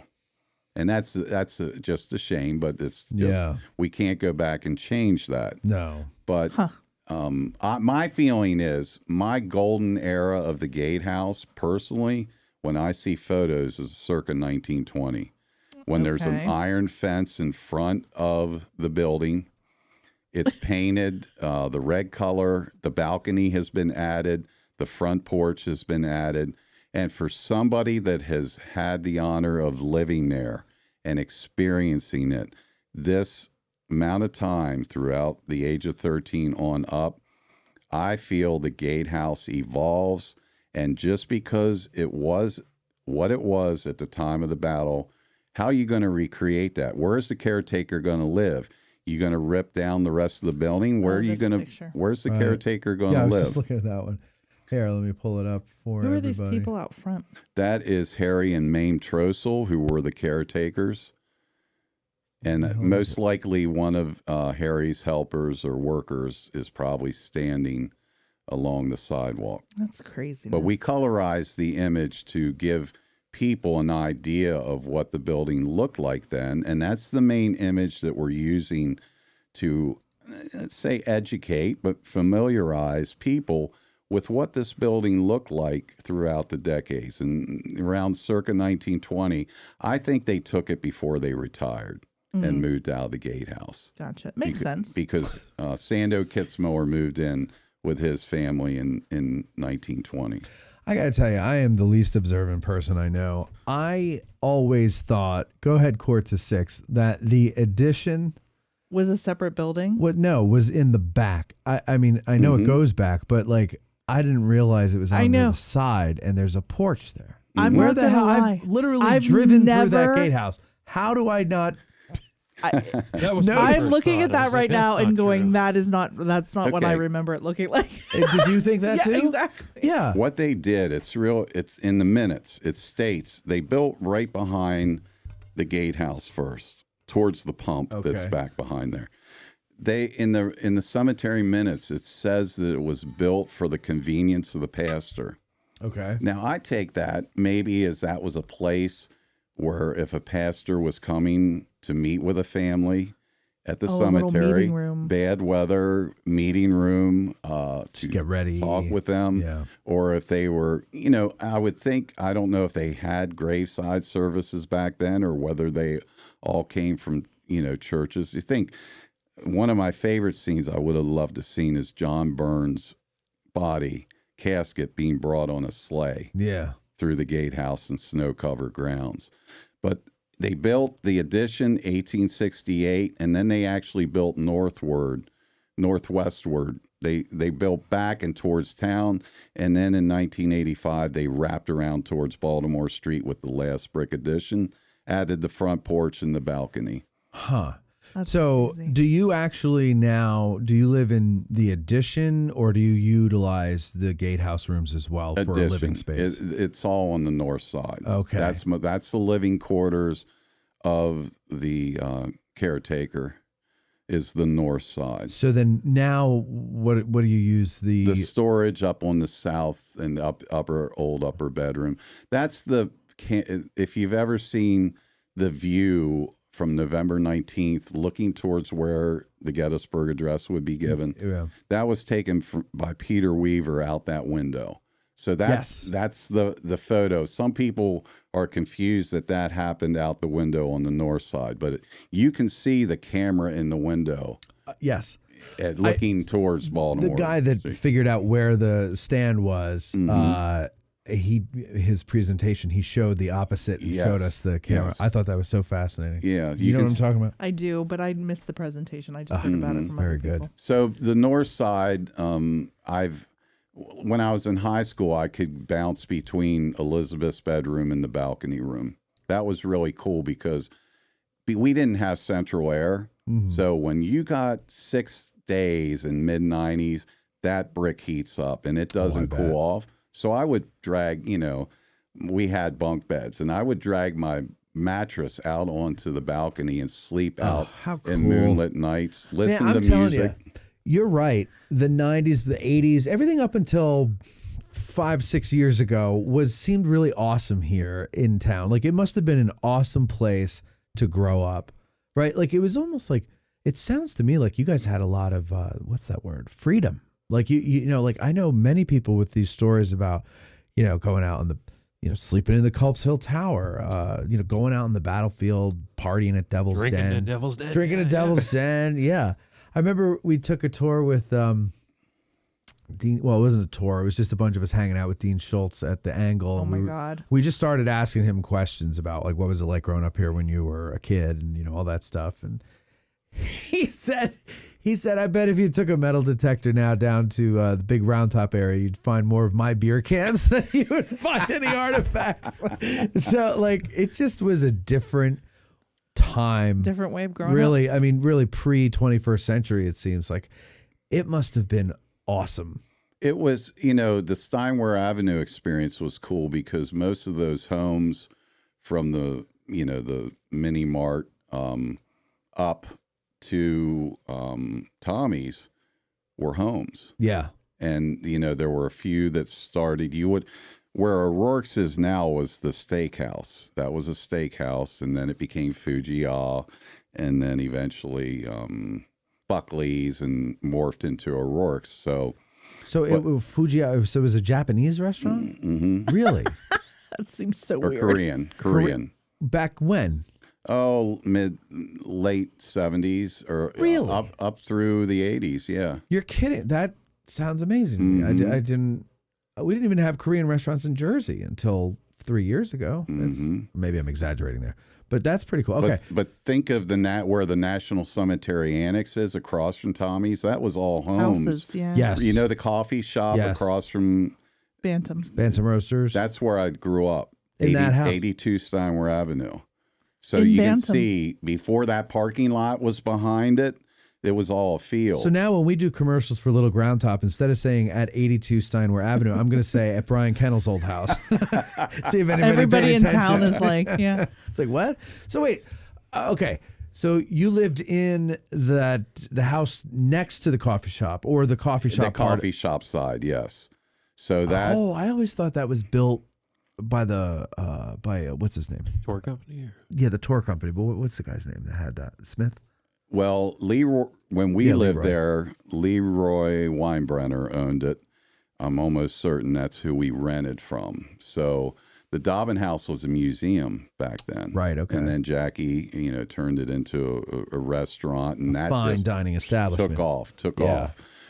But there were homes, and Phillips 66 was where Tommy's was. And you go up, there was Gilbert's Hobby Shop, and then there was I remember Jasper's. Gilbert's wasn't that long ago. Gilbert's is still on Water Street.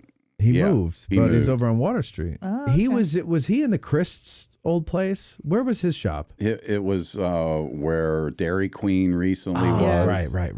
Yeah, that was Gilbert's. So that was my haven. I mean, we would go get caps, you know, where you'd have the roll of caps for the cap gun. You'd pull them out and take a match to them, and they go bang, bang, bang, bang, bang, bang, bang, bang. Yes, we used to do that too. But so it was a tourist. I grew up on Tourist Alley, you know, with Steinway Avenue. So, and then moving to the Gatehouse, it's amazing when you move just that, you know, distance. You know, I would play basketball after school, and once I moved to the Gatehouse, I stopped in my interest in sports and started working because I wanted to buy albums, and I wanted to buy my own clothes, and I wanted to buy my own food when I went be out. your own man. Yeah, that was what it was about. Are you a musician yourself? I don't consider myself a musician. I consider myself a songwriter, singer somewhat, and a producer. And I had the honor of going to my fiance. I started recording locally back in 1990-91 and played out with Greg Platzer and then a band Fly By Night. Greg Platzer. He did music for the Gettysburg Christmas. Yes. Yeah, Greg. He was on the show. Yeah, Greg was very helpful in getting me to sing in front of people and making that step. But then I started recording in Chambersburg, and Steve Cummings lived in Nashville and got me to go down in 2004. Then in 2008, my fiance passed away in the Gatehouse, and I needed to heal. So I went to Nashville, and I started working with a group of Bill Hullett, Donnie Skaggs, Gene Rabbi, my friends. And then the next thing you know, in comes Dan Dugmore, who played with Linda Ronstadt, James Taylor. Yeah. In comes Glenn Duncan, who's a Grammy-winning fiddle banjo player who recently had a stroke within the last couple years and no longer can play. Oh, that sucks. Larry Franklin, Grammy winner. I got to sit across from Ricky Skaggs and the Whites, which is the bluegrass, Christian bluegrass band of the Opry. Got to meet with Vince Gill. But one of my thrills was for the upcoming documentary where I took music mostly that I wrote in the Gatehouse and applying it to different eras of the cemetery. But I was sitting at the computer looking at the images of the dead, and I'm like having this Dire Straits song go through my head, and it's off of Brothers in Arms. It's called The Man's Too Strong, one of my favorite Dire Straits songs. Okay. I'm having this run, ding, ding, ding, ding, ding, ding, ding, ding, ding, ding, and I'm seeing these pictures of John Burns. Well, I have to get the rights to use it. Mm-hmm. You can pay the mechanical license to record it, but I wanted the blessing from Mark Knopfler. Just so happens that Mark Knopfler's bass player was playing on the project. So he put me in contact with his manager. It's interesting. Even though he's very good friends and travels to England, there's a protocol. You have to go through the right protocol. Yeah. So I sent an email to Mark, and the next thing you know, within a few days, I'd love for you to use this. I'm very interested in history. Glenn invites me to the MCI Center in D.C. because Mark's playing with Bob Dylan, and he wanted to meet me. Now, because of history, not because of who I am. But I wanted to thank him for allowing me to use this song. So Glenn came out the center stage and waved me in, and I got to go back and meet Mark Knopfler. I'm a big Mark Knopfler Dire Straits fan. Yeah. So, but because he was the warm-up act that night, I got to speak to him for about 10 minutes about history and gave him one of the bricks that we found from the Gatehouse that he has for helping with the project. And so it's interesting when you go to Nashville because of the roots to the Civil War and bluegrass music. Whenever I started working and producing these people, they have a great respect for Gettysburg. They do. And when you say where you live, and they could look it up and see the pictures, and Ricky Skaggs at the Opry said, man, we played up there, you know, all these times, and I've stood on Cemetery Hill and looked across and saw the iron fence and saw the gatehouse. It's just, there's a reverence about Gettysburg with these musicians. It's iconic. Have you ever heard of Delaney and Bonnie? Of course. Eric Clapton was in Delaney and Bonnie. Well, I got to be friends with Becca Bramlett, who had the unfortunate job of replacing Stevie Nicks. She was in a band called The Zoo with Mick Fleetwood. Okay. And she... Is this pre-Fleetwood Mac or post? Or during? No, this is during. It was a side band that Mick had. Yeah. Well, she ended up being one of the lead singers in The Zoo. So when Stevie left, Mick advised that she should replace her. And you can't replace her. But I will say, different voice. Now, if you ask me who's the better vocalist all around, Becca Bramlett. Yeah. I know that's hard for people to understand. Stevie Nicks is different. She not has a vocalist. unique sound, and I mean, I love her, you know, the stuff from Tusk and Rumors and everything. I have a great respect. But Becca's mom is Bonnie. So whenever we had written, mainly Donnie Skaggs, we wanted a song that was universal, that wasn't like evergreen, you know, all evergreen. And Donnie and I wrote this song, Garden Made of Stone. And who are we going to get to sing it? And since Becca was working on the project, Bill Hollett recommended, he said the best concert I ever saw was Delaney and Bonnie. Bonnie was living in Nashville. Becca talks to her mom. As you do. And said, call Brian. I remember being on the phone with her for an hour talking about Gettysburg. So I sent her the song the next day. She called me crying. She said, I have to do this song. And she went into the studio, and it was Glenn Worf on bass from Mark's band, Bill on guitar, and we didn't have drums. She came in, of course, you know, gave me a hug. We talked. She sat down on the sofa in the sunroom with a 58 microphone and sang the best version of that song, but we weren't recording it. Of course. It's You know always how when you're that not works. recording. Yeah. So she went in and recorded it. And what was interesting is she wound up coming to Gettysburg. We wanted to shoot a video for the song, but she was only here for a day and a half. And it was so bright. The sun was so bright. It wasn't perfect conditions, and we couldn't do the video. We shot, but it didn't, you know, work the way we wanted it to. So over the years in filming natural aspects of the cemetery and the snow and the rain, I put together this video. The music for the Gatehouse project came out in 2013, but I hit the wall. And when I hit the wall, I just backed off from the documentary project. But I filmed throughout the years at Evergreen, and this late October, November, we're going to release the video for Garden Made of Stone. Bonnie sat at the kitchen table at the Gatehouse and said, and I'm no reason to lie, she said, that's the song I want to be remembered for. Really? Aww. Because it meant something to her at her age. Yeah. You know, make me a place to rest my bones when the day is done, my last breath is gone, a quiet field or a sleepy hill underneath the ground where all my wounds are healed. Yeah, that's nice. And she just loves that song. She wanted to sing it at her friend's funeral and texted me and said, may I sing Garden Made of Stone at my friend's funeral? I said, Bonnie, that's your song. You don't have to ask. So, yeah, wow. But it's really neat to work with somebody. A lot of people don't quite get. When Ringo Starr says the best concert he ever saw was Delaney and Bonnie, that gives you an idea how good they were. Yeah.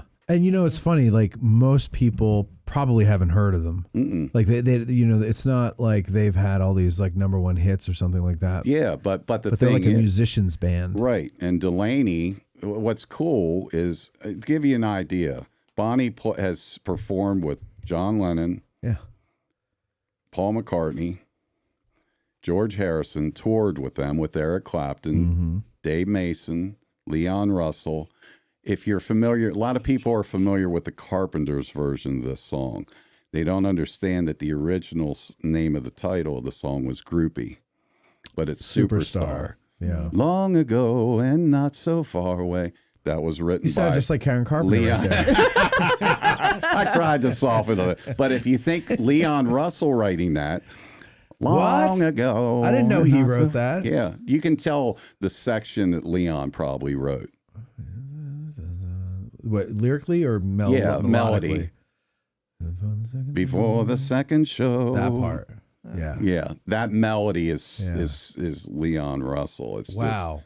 Just so cool. I had mind no blown. idea. You just saw Matt's mind blow up there. Now, here's the kind of stuff you hear from Bonnie. I mean, stories that if you think of Layla, Eric Clapton. Got it. Yeah. Love it. My favorite part is the ending with the piano. It's the best part. And Bonnie told me she's like best buds with Rita Coolidge.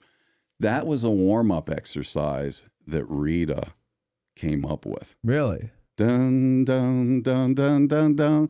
And she would play that whenever she got to the piano. But her boyfriend was Jim Gordon, the drummer who wound up killing his mother with a hammer. I mean, that's really sad and sick. Is sad. But anyhow, Bonnie claims that Rita didn't want to lay claim to that because she was worried about how unstable Jim was.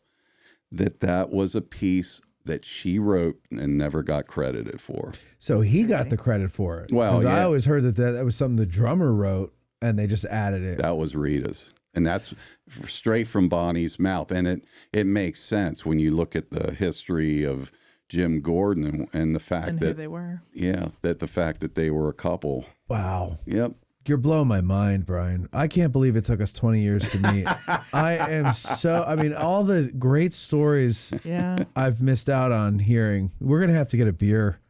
Do you drink? Sounds good. I drink a little bit. We'll have to get an iced tea. Iced tea. That's what I'm more there now. We go. Yeah, I'm kind of leaning that way nowadays anyway. So, yeah, okay. Oh, my God. This is I thought we were going to talk about a children's book, and we got into all this fascinating stuff. Yeah. But the children's book is also awesome. No, and actually, it is to benefit. The most important thing, besides what we're trying to leave, is for children. Actually, it's for children 10 years and older, and even adults. I mean, I've had Sue Boardman, Battlefield Guide, reviewed it. Love Sue. Ashley from the Civil War Institute, and love Ashley. She's great too. Yeah. So the thing is, all proceeds, at least through the Evergreen Cemetery site, I'm saying get it in town where you can, but through Evergreen, when it's sold at the gatehouse, it's 100% proceeds go to help preserve the gatehouse, beautify the grounds, and it's part of our capital campaign, the Gatehouse Preservation Project. Can you Project. talk about that for a second? I just saw that announced the other day, so that's a brand new spanking thing. Yeah, and we started work on the gatehouse with repointing and replacing damaged bricks a couple years ago. Now we're at the phase of the painting. The Board of Trustees wanted to be proactive in taking a step to put money towards, saving the gatehouse, restoring the brick, the mortar. And now we're in the outreach period where we are trying to truly start and have started our capital campaign where people can donate tax deductible to help preserve possibly Gettysburg's most historically recognized building. Yeah. And the funds will help to paint it, replace the roofs.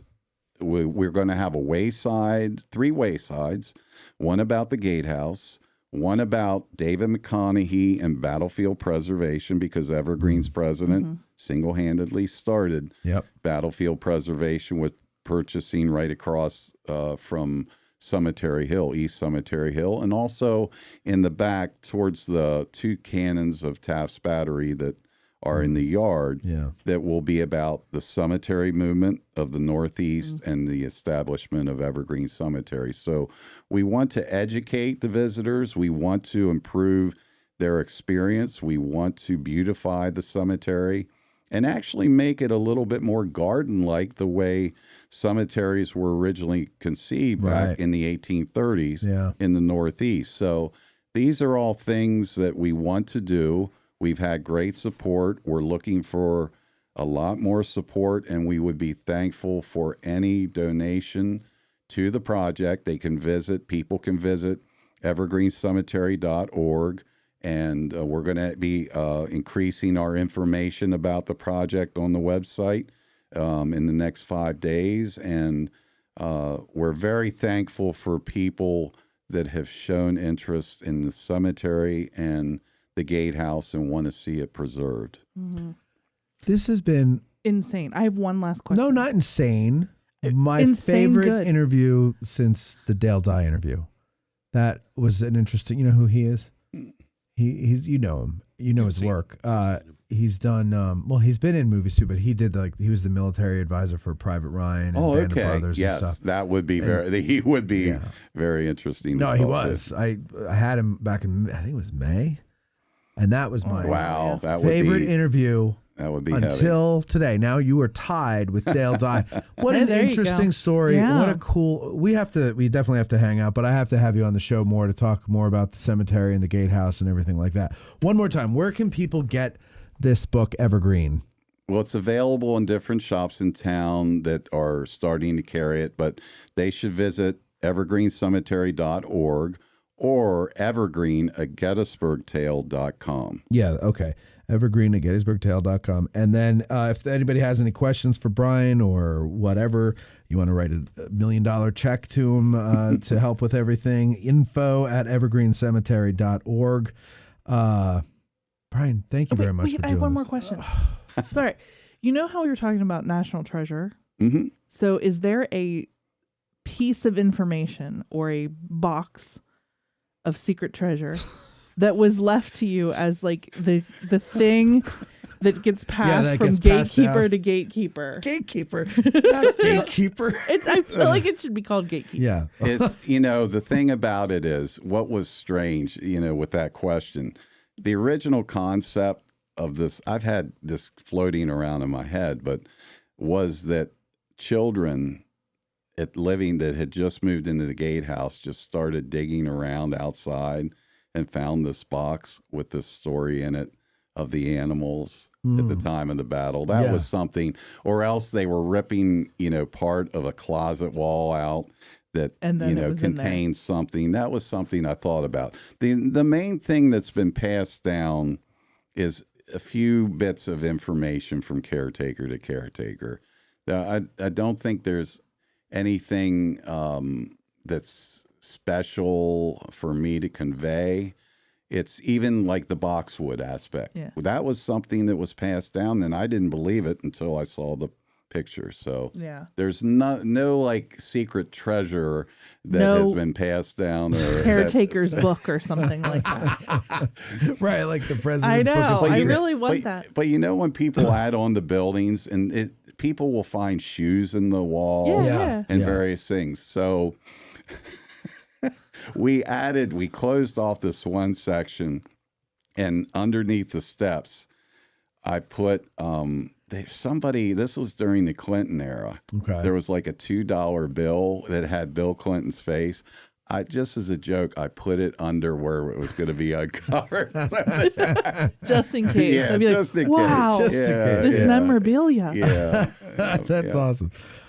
Hey, Brian, thank you very much for doing this. Thank you so much. Good luck it's with been the a book. lot of fun. Thank you very much. And don't forget, we need you to sign them before you leave. Okay. All right. We'll do. We're not going to sell them. We're going to keep them for ourselves. Oh, yeah. They're for you. All right. Thank you. We'll be right back after these words, folks. It's hard to be arrogant when you're just average. Matt and Beth will be right back.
discharge tape?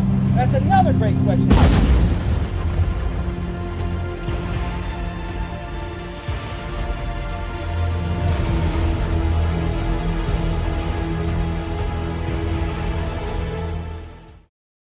If you like this podcast and what we're doing here, please like, share, and subscribe. Thank you very much. Who can forget the sounds of the 60s? The 1860s.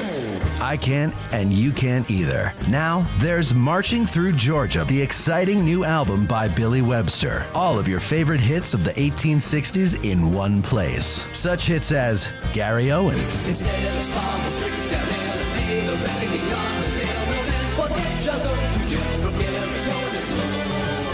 the Battle Hymn of the Republic,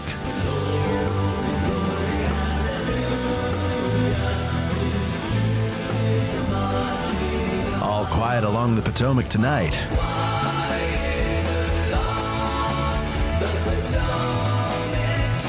Marching Through Georgia, and much, much more. So what are you waiting for? Go to billysongs.com and order your digital download of Billy Webster's Marching Through Georgia today. That's billysongs.com.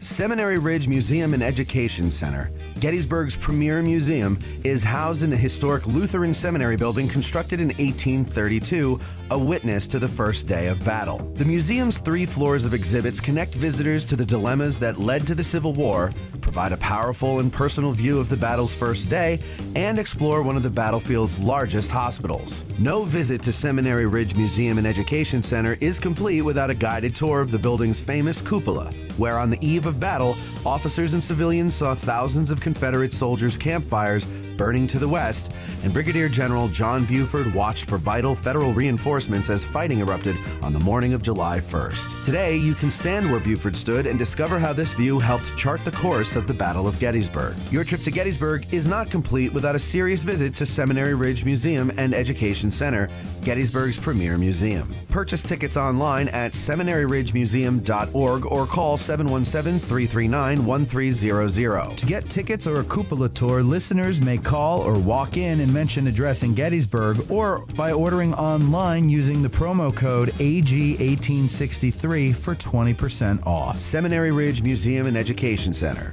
It began here. There's a devil to pay.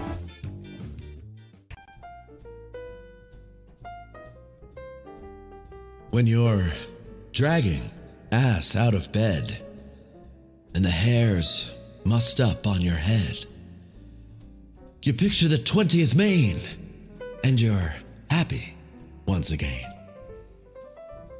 Fight the battle against being slow with Little Ground Top, bro. When you're dragging ass out of bed, the hair's mussed up on your head. You picture the 20th Maine, and you're happy once again. Fight the battle against being slow with Little Ground Top Bro. Addressing Gettysburg's Little Ground Top by Bantam Roasters is available at 82 Steinware Avenue in Gettysburg or at addressinggettysburg.com/cafe. You're listening to Addressing Gettysburg.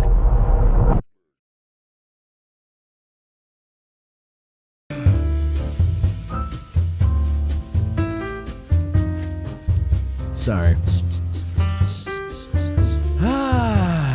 Well, should I tell you about how Little Ground Top keeps selling out? You should, Matt. I'll tell you about it. I go there all the time.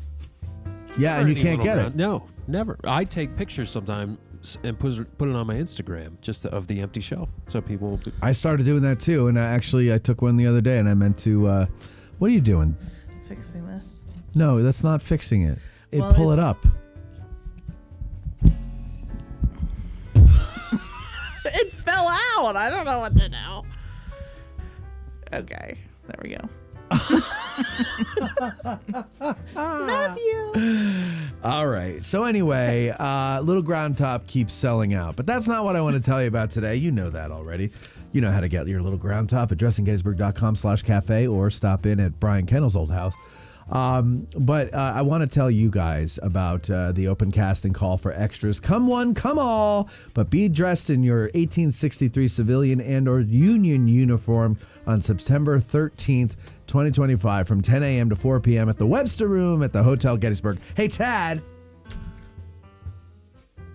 Is Tad alive? Okay.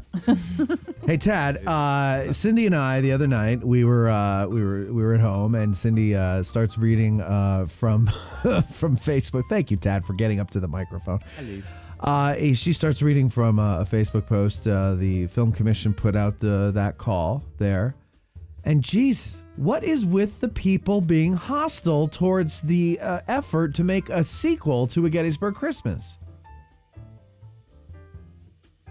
Tad? So, I just work there. I know, but I mean, for like, professional and animosity reasons, I'm going to say I don't know what you mean, Matthew. well, I'll tell you what I mean. People are ridiculous. Ridiculoso. Let me tell you something right now, ladies and gentlemen. One person, if you'll recall, Cindy, was like, bring my own wardrobe to be an extra? No thanks. Yeah. Not to brag here, but when I was an extra on HBO's John Adams, starring Paul Giamatti, produced by Tom Hanks, I got paid extra for coming in full gear.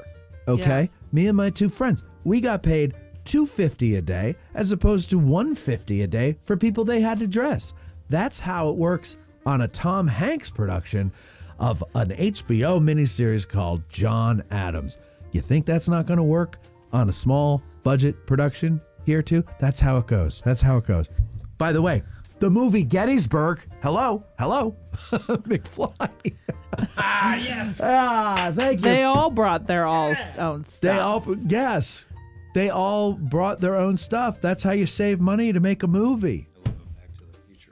Thank you, Court. I'm glad you like that. Anyway, so that's it. So please, I'm trying to defend my friends here who are trying to make a goddamn movie, and people are giving them a hard time for doing very normal movie things. I saw Bo Brinkman outside KFC, and he was lovely. You keep bringing that up.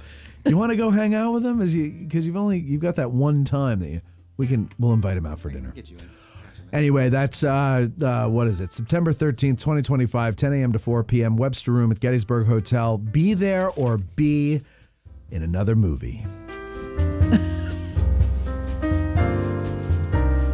What's that?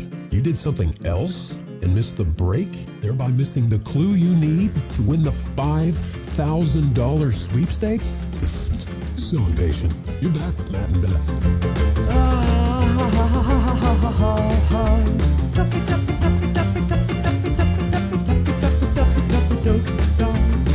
You know what? We have had somebody on the phone for an hour and 33 minutes waiting. You're kidding. No. This person, let me see if you can figure out who it is. You're going to be surprised. Okay, well, I guess everybody got it. I wanted to give some clues. 100 total calls. 100 total calls. Yoko Ornor is on the phone. Yoko, how are you? And thank you for waiting so long and very patiently. No, I'm at work and I completely forgot I had you on hold. Wonderful. I was just listening to the show, doing stuff, sure. And then I hear you're on the air, and I'm like, what the hell? I completely forgot. What?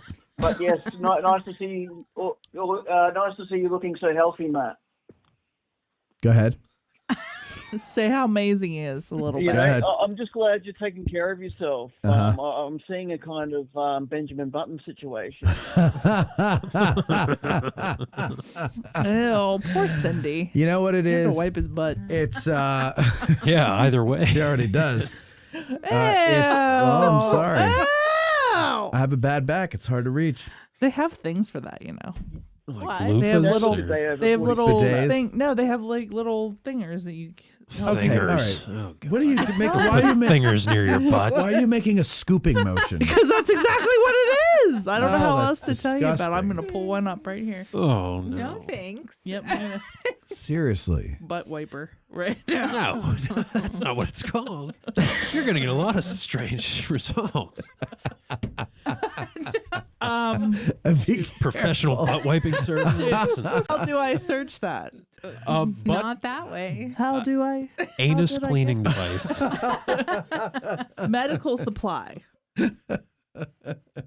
All right, well, you're looking up butt scrapers or whatever. Grant, what's... Yeah, here. Butt scrapers.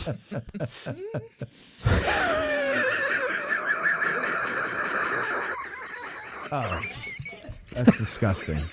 It's a real thing. That's so gross. Let's see it. Let's see it.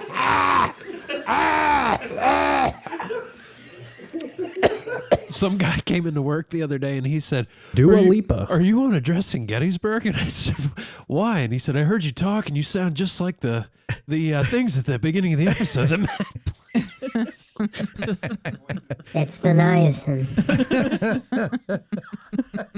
Why is that so funny to you? Why are you laughing at that? It is weird because I've had people come up and say you sound like that woman from the show. That broad. I have. If had I that ever had happen a another couple times. if I ever have another band, the butt scrapers. That's what it is. So it's a toilet paper holder. Yeah, that you can use. It's to, gross.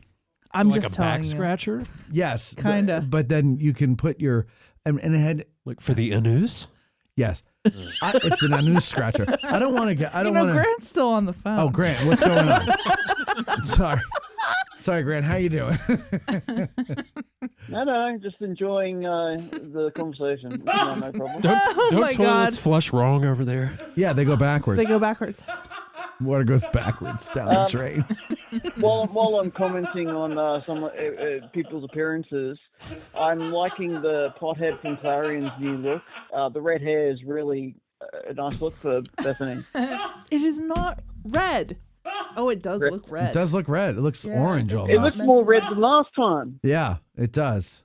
The whole I point was used to to think not redheads be were red. soulless creatures. Well, but as now- the news will say. Hang on. There's a whole thing about me in the news. Oh yeah, sure. You. I got hairy legs. So what else is going on with you, Grant? How are things down under? Your winter is coming to a close. It's spring already here. It's spring already. What? Yeah, we go. Yeah, right in September, right bang on September, it starts spring. So you're not only but, 15 hours ahead, but you're a month ahead. Is that how that goes? How does it go with the time difference with Australia? It's like a different day. Are you in the 21st century yet? It's like a Way time ahead warp of you down in more there, ways right? than It's one. a time warp and a water drain warp. Well, everybody was in prison. That's right. You're a penal colony. It's already Friday there, right? It's after 9 on Friday. Friday morning. But Friday I'll morning. be quick. I'll let you guys get to the show. But Well, you've been I just waiting an wanna hour and say, a Matt, half. I You know- might as well go take your time. Go ahead. I'm turning over a new leaf here. I want to be positive today, and I think I think Matt, our fearless leader, Matt here. He's a modest guy. Doesn't take compliments easy, but I think we all have to salute Matt today. Addressing Gettysburg now has 30,000 followers on YouTube. I think that's a great achievement, considering all you've gone through. People have doubted you. I've doubted you many times. But I think I can speak on behalf of everyone that we're all proud of what you've done and what you've achieved. So I just wanted to say thanks. Thank you, Grant. Thank you, Grant. It's Very kind of nice, you. Grant. You know, I'm going to take a moment to not be as modest here and say No, that's it.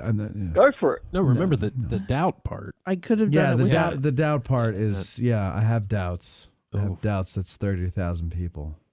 You know, it's just odd. That's pretty damn good, man. Yeah, I saw it.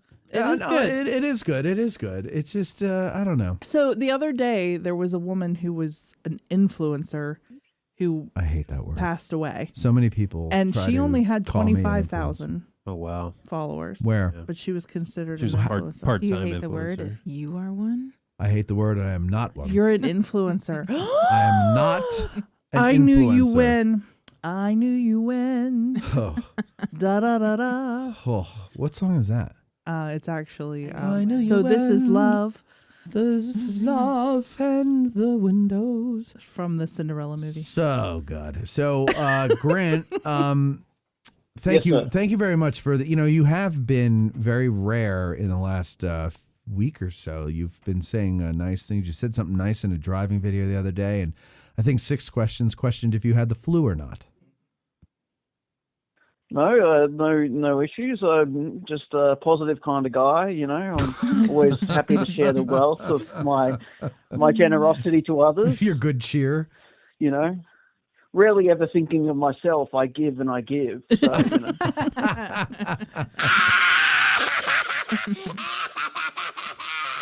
Oh my! But Grant.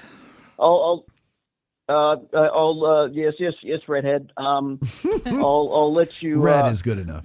I'll let you move on with the show. Doing great, you guys, and I'll talk to you later. All right, thank you, Grant. Bye, Have a Grant. good one. It's good to hear from you. 717-420-1978 is the number if you want to call in and talk to Courtney about butt wipers, apparently. Anytime. So You ask Dr. Foose about it, and he'll tell you there's a medical reason. how is for it. Doc Foose? Have you heard from him? Doc Foose. Oh, man. I have news. Uh-oh. Is there a little Doc Foose on the way? Doc Foose. No. Left urgent care. No. This is way better. Oh. I texted Dr. Foose, said, I need a new primary care physician. Ah. He said, this is the person you want That rain? to call. Wow. Wow, that's rain. Yeah, that's rain. Hold on. Everybody, shh. Let's see if we could pick it up here. Shh. No, you can't hear it. Never mind. It's really loud, though. I cranked If we can hear it everybody's in mic. here. Yeah, it's it gets this is a loud roof. All right, go ahead. Sorry. Doc Foose. In the hoose. Called this place on Her Ridge. Right. Got in next day. Next day, Because new patient. Doc Foose said this is who you got to talk to. Next day, new patient. I thought it was going to be 9 months, a year. Oh, well, I went to the one. Well, you're not in a big city. No, I went to the one in the building right next to the hospital, which is also a well span. Right across the street. I don't know if you consider that across the street. It's down the street. Yeah. Oh, the us. one by the battle damaged house, whatever that was. Yeah. No idea. Yeah.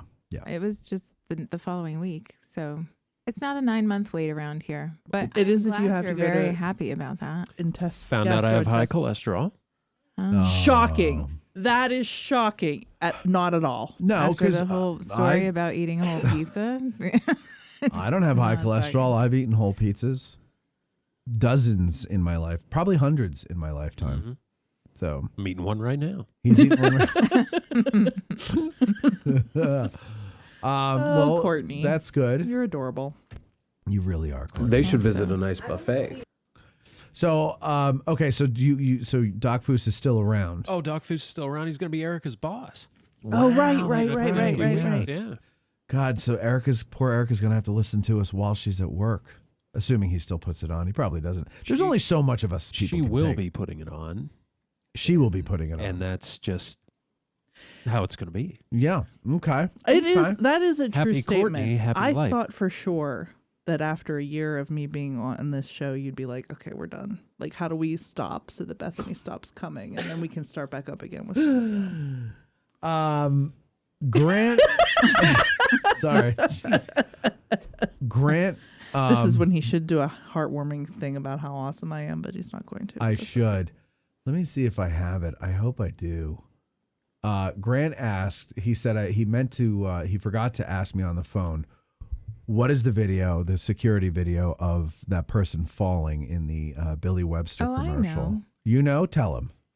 I don't think I know the story behind it. I'm sure I heard it, but that is your friend Pete. That is my friend Pete from back home. Yeah. Oh God, I thought I kept it on my desktop for a moment just like this, but I didn't. Actually exists. Pete exists. Oh, you haven't met him yet. So my friend Pete used to. You would have met him. He used to be the. If I'd come to the. If you had come to the Whatchadoodle. He used to be the manager at a. I'll never live that down. Okay, well, you just have your conversation there. Yeah, I'm going to talk to Cindy because Cindy and I are friends. You guys talk, and then me. His wife. Yeah, you talk in the background. Yeah, so anyway, he was a manager at a restaurant, and he does. He was coming around the corner. He was coming around the corner, and there was a little water that had spilled on the floor, and he slipped. Ass went out from under him, and. But the beauty of it is he saved the food.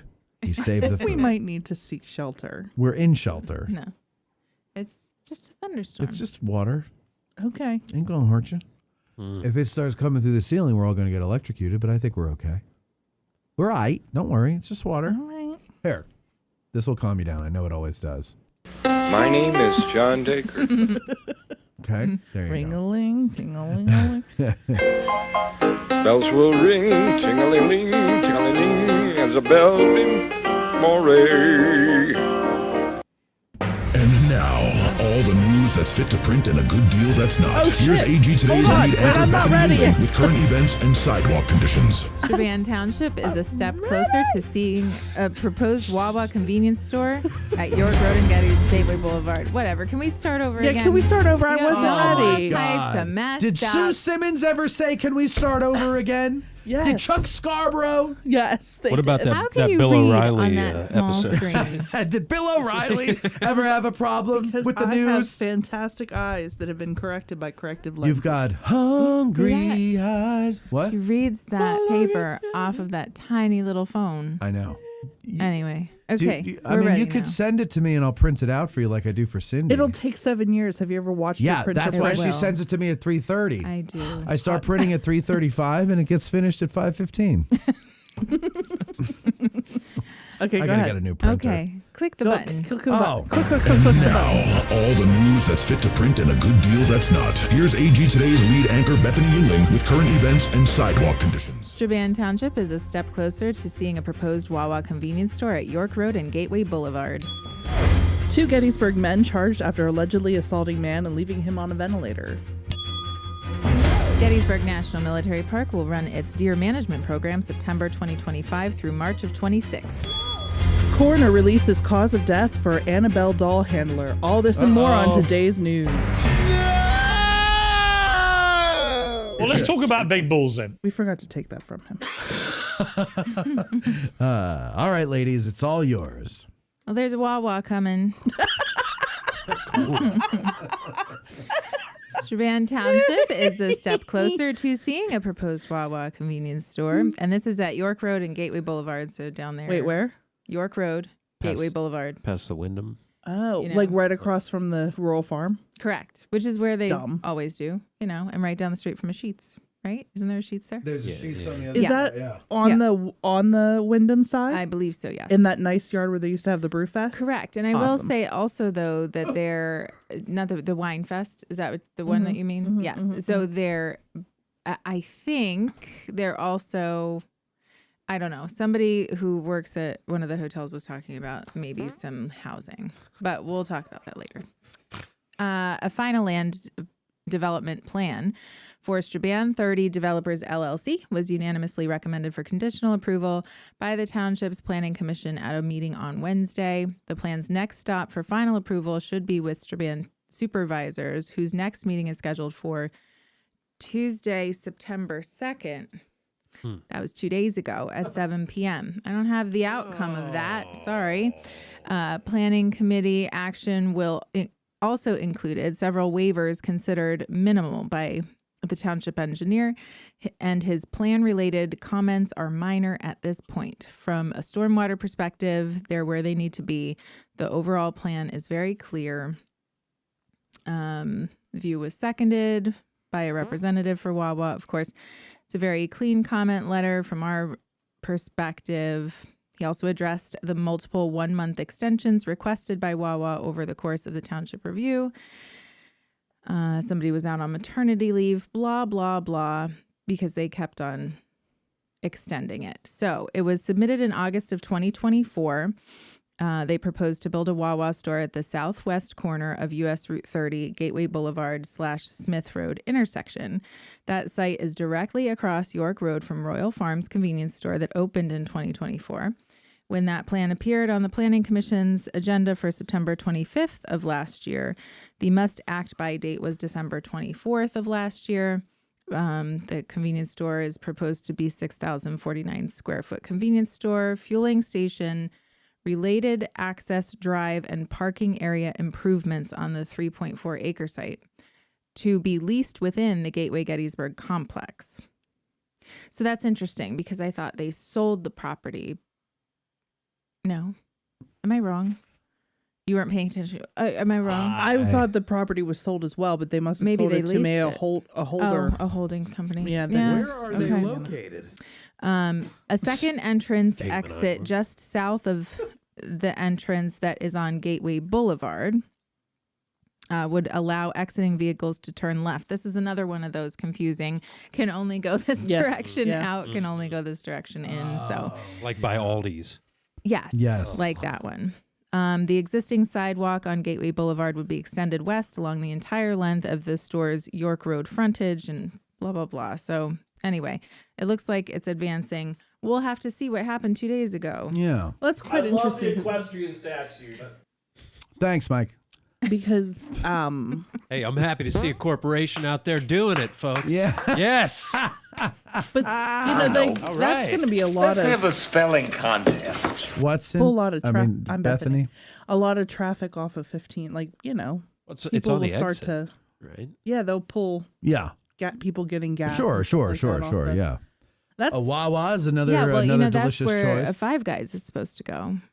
Wow. Oh, really? They've been talking about Five Guys going there. Because we need more chain restaurants. Any update on Chipotle? Just in case I missed New Jersey. Oh, that's they brought happening it to me. too. Yeah, Chipotle, I found out months ago. Yeah. Really? Yeah. Chipotle? By Aldi's. Yep. Solid. Well, and Popeyes is first. So Popeyes will be first. Oh, that's bullshit. Are we going to get a Target? No. No. I really or wish a we Super would. Because Walmart. now that we're in Fairfield, we're much further from everything. Any close Target. The Walmart here needs a little help. Yeah, it needs a little update. Didn't I read that it Is was anybody else going under renovation? Oh, I don't know. But the creepy baby and the ventilator. Oh, that's thing. been there forever. Ugh. Where, at Walmart? Yeah. There's a very realistic There's like a looking baby baby doll in a in a ventilator. NICU. And they want you to throw dollars at it. Oh. And it's very disturbing. And it's not an incubator. Is it an incubator? I it's heard an from back incubator. here it's an incubator. Yeah. So it's a real baby in an incubator at Yes, Walmart. at And Walmart. It's a realistic been- looking give doll. money to Who the has parents, been or- in baby form for the past at least 10 It years. hasn't See, grown. that's Yeah. probably the opposite of Benjamin Button. Right. Yeah. It's Benjamin sitting around and staying the same. Dua Lipa. Benjamin Button. More like. Okay. Are you done, Sin? I am. Okay. A pair of Gettysburg men were arrested and charged by police after they assaulted a man on August 30th, leaving the victim in critical condition. Jesus. Roberto Carlos de la Cruz. And Delala Cruz. Delala Cruz. There's a De Luz Cruz, yeah. Amen. And Robert Downey Jr. Jesus Cruz, 32, John faced charges for aggravated assault, simple assault, and terroristic threats for the incident. Jesus Christ. According to the police report, officers were dispatched to the area of Breckenridge Street. Breckenridge Street! Right down the road. Right down the road. Right near the children's But everybody knows to stay away from in Breckenridge Gettysburg at 10:05 p.m. on August 30th. Especially for a at 10:05 report p.m. of Yeah. a fight in progress. I walk there at night all the time. Do you One really? night- Have I not told you where to Yeah, go you and don't when go to on not go Breckenridge there? Street. See, this is the thing. Highly When unrecommended. you come from where I come from, Right. Breckenridge Street is like Beverly Hills. Oh my God. Well, it ain't here. Once officers arrived motionless on his back on the sidewalk in front of 47 Breckenridge Street. Police said it appeared that the victim was unresponsive, unconscious, and not breathing, and he had extreme injuries to his face. Officers then went to the back of the house and were eventually able to detain 2 men, both of whom had blood on their hands, according to the police report. Jeez. The officer said that no weapons were found, which is kind of crazy, on either of the suspects. According to a police report, a witness said there was allegedly an argument and fight earlier in the day between between the family member and the suspects. And after the altercation, 4 men allegedly returned and assaulted the victim. Whoa. The 2 identified suspects were transported to Adams County Prison and received charges. The victim is in critical condition and is on a ventilator because he's unable to breathe on his own. He has not regained consciousness. Medical staff at York Hospital told police the victim also suffered broken nose, fractured orbital bones, and a concussion. Jeez. So Breckenridge Street does have a reputation. So, well, but my point stands, they knew each other. Yeah, they did. I don't know anybody on Breckenridge Street, so I'm fine. But one night, because of Remembrance Day, I actually spent the night at Rupp House, and I have never been that terrified. Oh. Really? And not because of ghosts. Don't say Get that. yourself a gun. Because the shouting and the screaming and the people yelling horrible things at each other outside was insane until the wee hours of the morning. I have rented. When was wait in the alleyway or on Just all around Rupp. Like I could hear it, and I said to Mark at the time, I'm like, I feel like I should turn because I was there, I was just working, and I was like, I should turn the light out because I don't want people to know I'm here. Yeah. Then you start hearing like at the door. Like I just didn't want to be involved. So I turned the light out and kind of worked by flashlight because that didn't add to the ghost rep at all. But yeah, that was an insane, and it was November. So you would think that people would like stay inside. 2 years in a row, my family and I rented a house on Breckenridge for like 2 weeks. And really? Yeah. I don't know. We had a different experience. I'm not saying it's not dangerous. I mean, it looks a little sketchy, but I don't know. Nobody was getting killed while I was there. Yeah. What's less of Grant makes a good point. If the guy from Jersey is saying the place is bad, the place ain't good. It smelled like weed, so everybody was probably really mellow. Probably mellow. Yeah. But what night did this happen? The 30th. 30th, yeah. That was Sunday? Yeah, Sundays are meth night on Breckenridge. It was Saturday. Saturdays are meth night on it's posted. Breckenridge. It's posted. It's yeah. on a banner. There's a schedule on the telephone pole. Yeah, you stay away from there. And the shoes thrown over the power lines. They do that on Breckenridge? Yeah. Really? Mm-hmm. Do they? Mm-hmm. I haven't seen it. Never I've seen it noticed. twice. Really? Mm-hmm. I did Reminds not me know of that. California. Yes. At the in Clarion, that's a universal sign that drugs are sold here. I think that's it everywhere. Is it? Okay. I'm just making Never sure. knew that. Yeah. You know that was on my street growing up once? Yeah, it's been just about every street I've been in New Jersey. Interesting. Got a bark FYI, it? they have not posted the minutes yet from 2 days ago's meeting, so I don't know the outcome. Sorry. Well, Everybody's on we're just going to vacation have to for wait till Friday. next week. Yeah. Everyone's on vacation. So, Park Deer Management Program runs from this month through March of 2026. I don't like this story. It makes me sad. When they call the herd. They do it every year. Yeah. I don't care. Gettysburg National Military Park and Eisenhower National Historic Site will conduct lethal removal of white-tailed deer. I don't remember them calling it lethal removal. That's what they're calling it. They used to call it culling the herd. Yeah. As part of the deer call. white-tailed deer management plan / environmental impact statement between September and March, this action addresses the overbrowsing of native vegetation and agricultural crops. Why and can't is they a speak management English? strategy that supports a long-term protection, preservation, and restoration of critical elements in the cultural landscape and other natural and cultural resources while maintaining a healthy deer population at both park units. My goodness, who wrote that sentence? So they're worried the deer are going to trim the grass?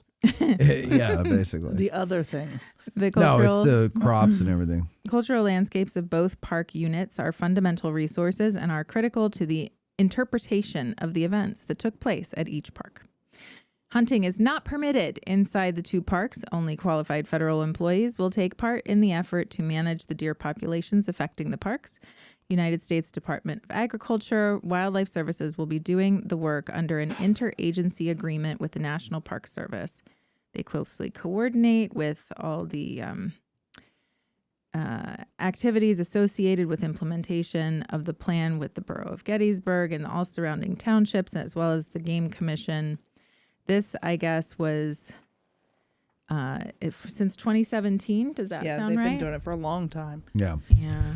So look, I would say even before 2017, because I remember Well, it when actually, so the reason that it's mentioning that is because they designated a new chronic wasting disease management area, which has recently been expanded to include both of those locations. For this management season, culled deer will be tested for CWD. Once negative CWD tests are confirmed, all venison will be donated to local area food banks and nonprofits via the United Way. That's what I was going to say. So the good thing about it is they don't just shoot them and toss them in a pile somewhere. hungry. They feed people with them. Number one. Number two, deer is delicious. Number three, Fraser Baby wants to know: is there anything about in there about culling the beavers? No. Now, the deer beaver population tastes thing like? has been done every year for a long time, as we said. But this year, I don't ever remember them using the word lethal. And I feel like the people second time I saw it, though. are losing their minds over the use of the word lethal. They Well- don't put 'em to bed. Like that Give 'em a Benadryl. word really has set people off. And I mean, lethal is not. Well, what do they think's going on? Yeah. What do you but think it's culling the herd means? It doesn't make any difference. This is why the use of words in journalism is so important, because the way that you phrase something can change how people feel completely. about it. Incite. Even though it means the same thing, it doesn't make any difference. You can make it Ask sound William horrible. Randolph Hearst. Exactly. He would know. Exactly. Ask people who win the lottery why they Your just face. disappear and Yeah. drop out of Yeah. society. That would That's be what a I'm historical, dying to do. That's why I keep playing. Cindy, that's a historical reference. That would be why I don't know what it is. So, I look, if here's the thing. If they're leasing land to farmers to grow crops, the farmers are paying for the crops. Yeah. The farmers make money off the crops. If the deer eat the crops, then it's a world of hurt. So you need to allow for them to use lethal force against the deer. And that chronic wasting disease is gnarly. Yeah, if that ever Yeah. jumps to That's humans, really we're- bad. And Where then that's when then zombies they call will it the appear. Gettysburg virus, and then we get branded. Mhm. You know, But it is. it's the Gettysburg virus. Wow. Wow. Gettysburg virus. Wow. Charging up hills. Wow. Never fight uphill, me boys. They don't know what the fuck they're doing. Okay. Never fight uphill, me boys. Never fight uphill. That makes me laugh. Did you get tired? It is That ridiculous. makes me laugh so hard. Okay. They don't know what the fuck they're doing. Go ahead. Okay. I knew you were going to do it. Paranormal investigator Daniel Rivera. What does it say? Depends if Buick there's an Riviera. eye. Yeah, is there an eye in there? Rivera. Ask I don't know. Tad. It's so small. I can't. How about it? He's not here. Oh, here. What do you mean you don't know how? From what your do you mean you don't know how to pronounce 2013 it? phone. Rivera. Shut up, Tad. Be nice to me. That evil smiley kiss. Don't do it. You love me. Oh, he's coming in. You love me. Oh, no, he's running away. leaving. Oh, but I love oh, you. it was a bluff. It was a bluff. But I love you. You know this. Okay. Yeah. Okay. Paranormal investigator Daniel Rivera died of a heart attack when he was traveling with the haunted Annabelle doll for the Devils on the Run tour, which And there I you go. That's never the whole thing right there. once heard it called the Devils on the Run tour. Yeah, that's Oh, Okay, Gettysburg. Devil's on the July Run, 13th. Six Gun Lover, I mean, Candle 'cause in the it's Wind. all around the country. That's the first I had heard them actually put a name to the tour. I've always heard it. The Annabelle Dolls Comedy. Yeah, well, that's Rivera's death was ruled natural, according to the Adams County Coroner's Office. The coroner said Rivera 54 of Bridgeport, Connecticut, had a history of cardiac problems. Ah. He was found dead at a Gettysburg hotel Mm. after the last day of the event hosted by the Ghostly Images of Gettysburg walking tours.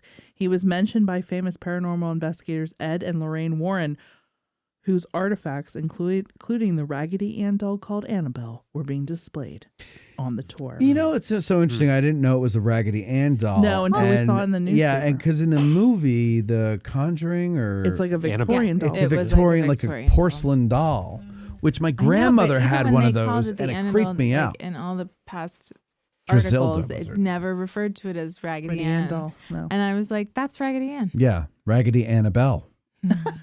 Now, why they call it Annabelle? Because that's Well, her that's- name.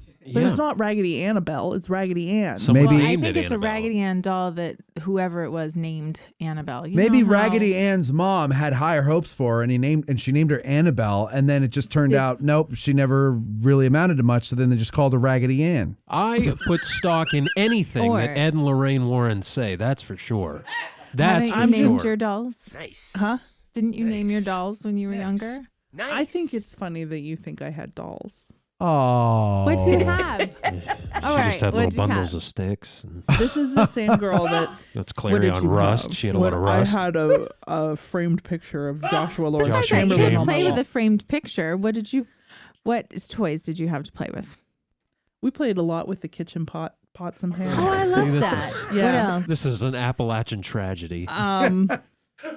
We didn't have a lot of toys. Truthfully, we didn't. Well, I didn't have a lot either, but I did have dolls. Yeah, we had 6 Barbie dolls and one Ken, and Mallory always played the pretty Barbie and the Ken doll because she could do the lower voice, and I did all the other dolls. Because she could do the lower voice.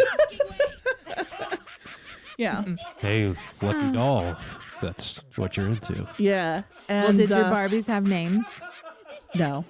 No? No, huh? You just said, hey, brown hair, how about you talk to blonde hair? Well, I think Or- they had a different name every time. Oh. Like it wasn't a set thing. Okay. And That's sad. Did they insult each other? Like Yeah, playfully? you gotta like create personas for these dolls. Come on. Mallory and I Make believe. had dolls the were made of dumbest sticks. games because like we had 2 main games. One was boat because we had a blue carpet, carpet and a That's very creative. boat. Paneling. No. Okay. Bunk beds. Oh, so that was the boat. Yes. And so I would always, yes, this deserves this. I would always pretend there was a storm. So we would have to batten down the hatches so I could take a nap. And then the other game we had was Child that says batten down the hatches. hatches. Yeah. Was olden day because she'd want to play house and I would only play. I would only play if it was set during the Civil War. Biggest Oh moron. my gosh. I know. Olden day and boat. So But she would only Hey, play Corey, you house. want to go out back and play throw? Yeah, let's play some wall. Some cubes. I'm telling you that this is what we did. And it was always set during the Civil War. And I would always contract some horrible disease so that I could sleep. That was all the games had some way in which I could take a nap. We've learned. So you were sick and she had to take care of you? Yeah, and then eventually the Confederates would come and we would ninja fight them. Against the Confederates. Yeah, yeah. Because ninjas Eventually. were big in the Union Army. Yeah. Yeah. Oh, God, that's so funny. yeah. All right. Well, Debbie Jones back here has some information about why Annabelle is named Annabelle. And it's totally true. Okay, wait. Let me stop the It's not production ridiculous in any way. here. Wait, hold on. No, I can't. Where is the music?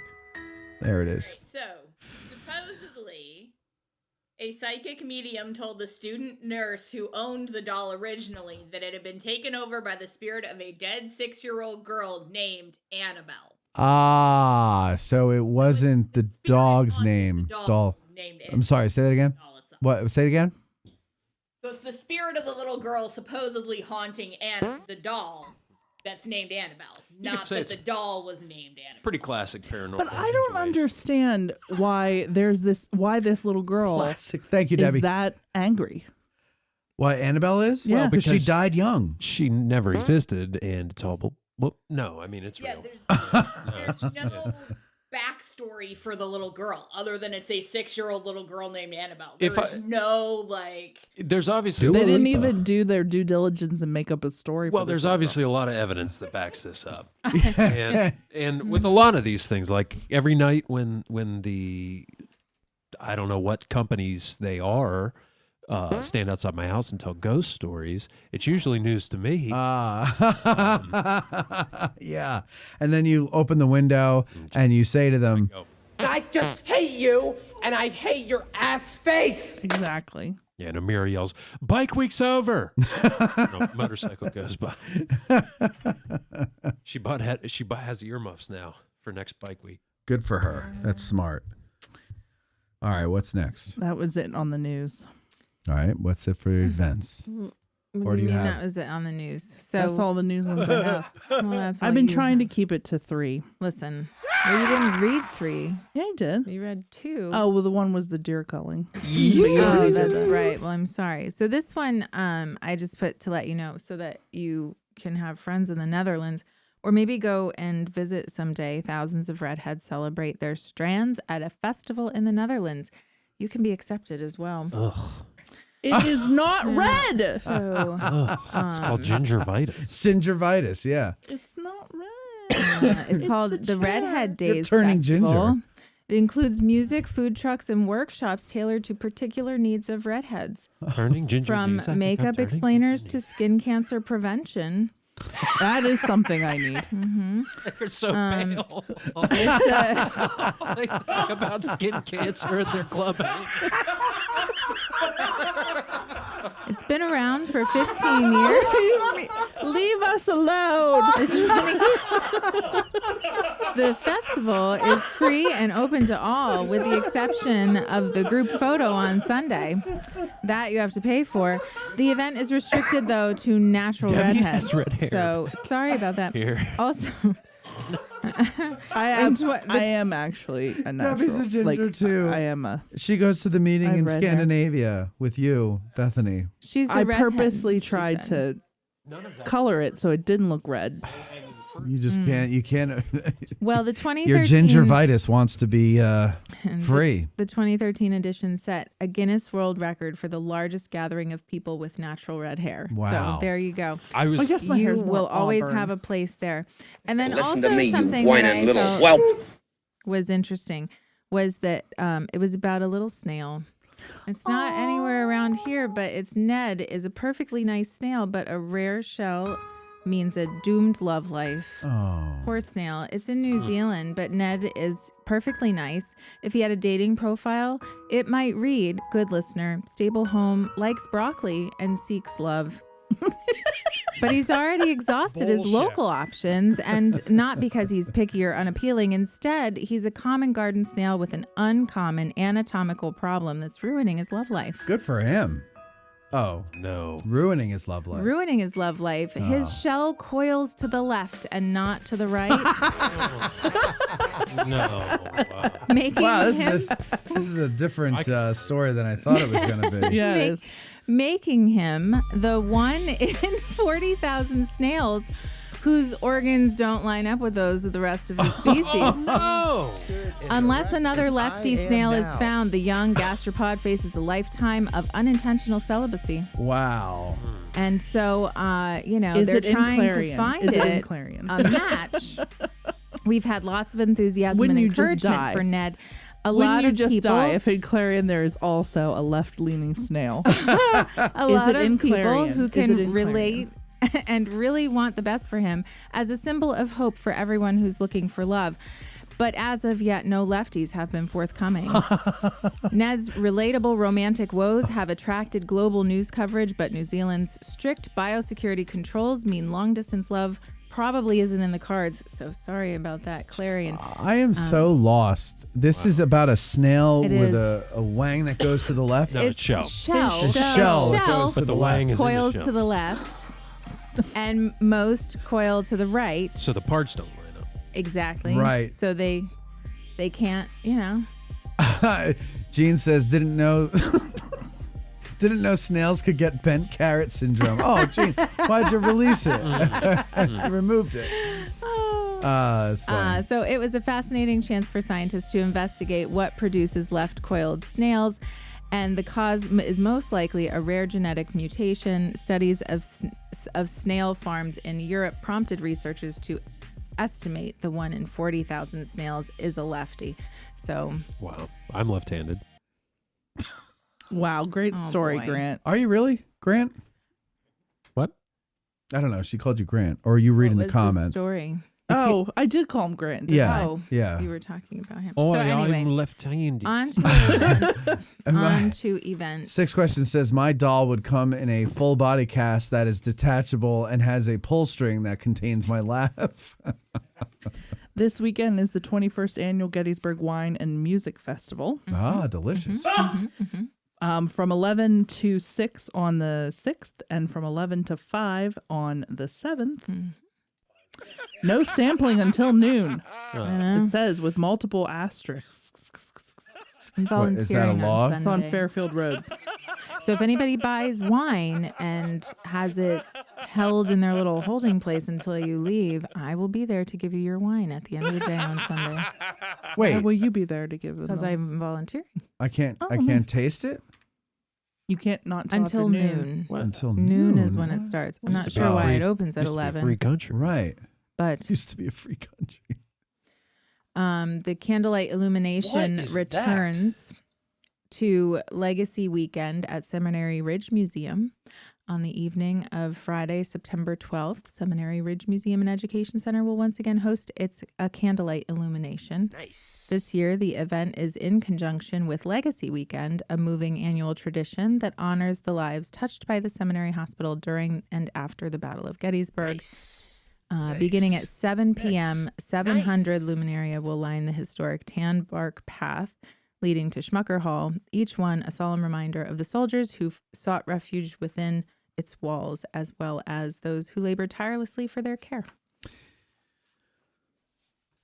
What else you have for events?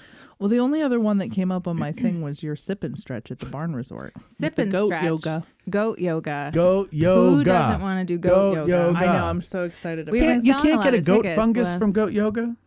Not that I know of. Well, obviously, Well, because it beards quickly. What is that from? The Office. Right. Okay. Got a case of that nasty. Yeah, goat so that's on Sunday, 10 a.m. to noon. You do get a glass of wine or a mocktail with your ticket. And not only do you get 45 minutes of yoga with the goats, but you get 15 minutes of cuddle time. Who doesn't want that? With the goats or With the the other goat. yoga Baby people? goats. Okay. Baby goats. So cute. But if you're looking for baby goats, let me tell you, we have multiple opportunities to snuggle with baby goats coming up at the barn. Really? So if Yeah, you're looking- multiple. multiple. Wow. First of all, our Autumn Jubilee, September 20th, we will have baby goat cuddles. The goats were just born me every time. Dry October 26th, 'Cause which he's is a juvenile. Sunday. They will be back for goat cuddles, but they'll be wearing Halloween costumes. I mean, Oh come my on. God. So for those I mean, who aw. are really looking for some Michael cute Myers. and cuddly Yeah. goats, Right. Michael Myers costume. Pennywise. that'd be cute with the little mask. And then another thing that I just wanted to announce, not about, and do you have any more events? Well, not for this weekend, but go ahead. So I just literally saw this before. So the owners of the Gateway Diner announced that coming soon, New Oxford Family Diner. So now they're opening a family diner in New Oxford. does it Let say your where? friend choke It to death. doesn't. It just says coming soon. So I'm sure they're going to release more information, but isn't that exciting for them? That is exciting. We have a little musical interlude that I'd like to share with you right now. Hello, Dolly. Hello. I haven't seen him in a while. Oh, we saw him a few weeks ago. We came and did an Ask a Guide. We had pizza with Charlie, me and Mikey B, and then Court. No, I love Oh, was that the one you stuck at- missed? Yeah, I was stuck at Oh, New yeah. Parents' Day. You were stuck at Your thing. new student Parents' Day. Oh, wait, there was something I forgot to tell everybody last week that I wanted to tell them this week, and now I can't remember what it was. Shoot. Okay, it'll come to me, I think. Did something happen like 2 weeks ago that it was like kind of good that I might have wanted to share, Probably but I not. forgot to share? Farts. Oh, well. I don't Go know. ahead. I know as soon as I get in the car, it'll pop into my head. Just a reminder that Dan Vermillion will be throwing out the first pitch at the That's what it was. Senators game No, it wasn't that. on Wednesday at 6:30. So if you want to come, tickets are for sale up through Senators' normal website. But you'll get to see Dan throw out the pitch, and it'll be so cute. And then that is a cute first will be taking place the weekend of the 19th, 20th, 21st. And with the evening event of with Rick Atkinson, historian and the writer, great Rick Atkinson. coming to do that. The tickets are on sale now. It's pronounced Astley. And what time is that? The Rick? Yes.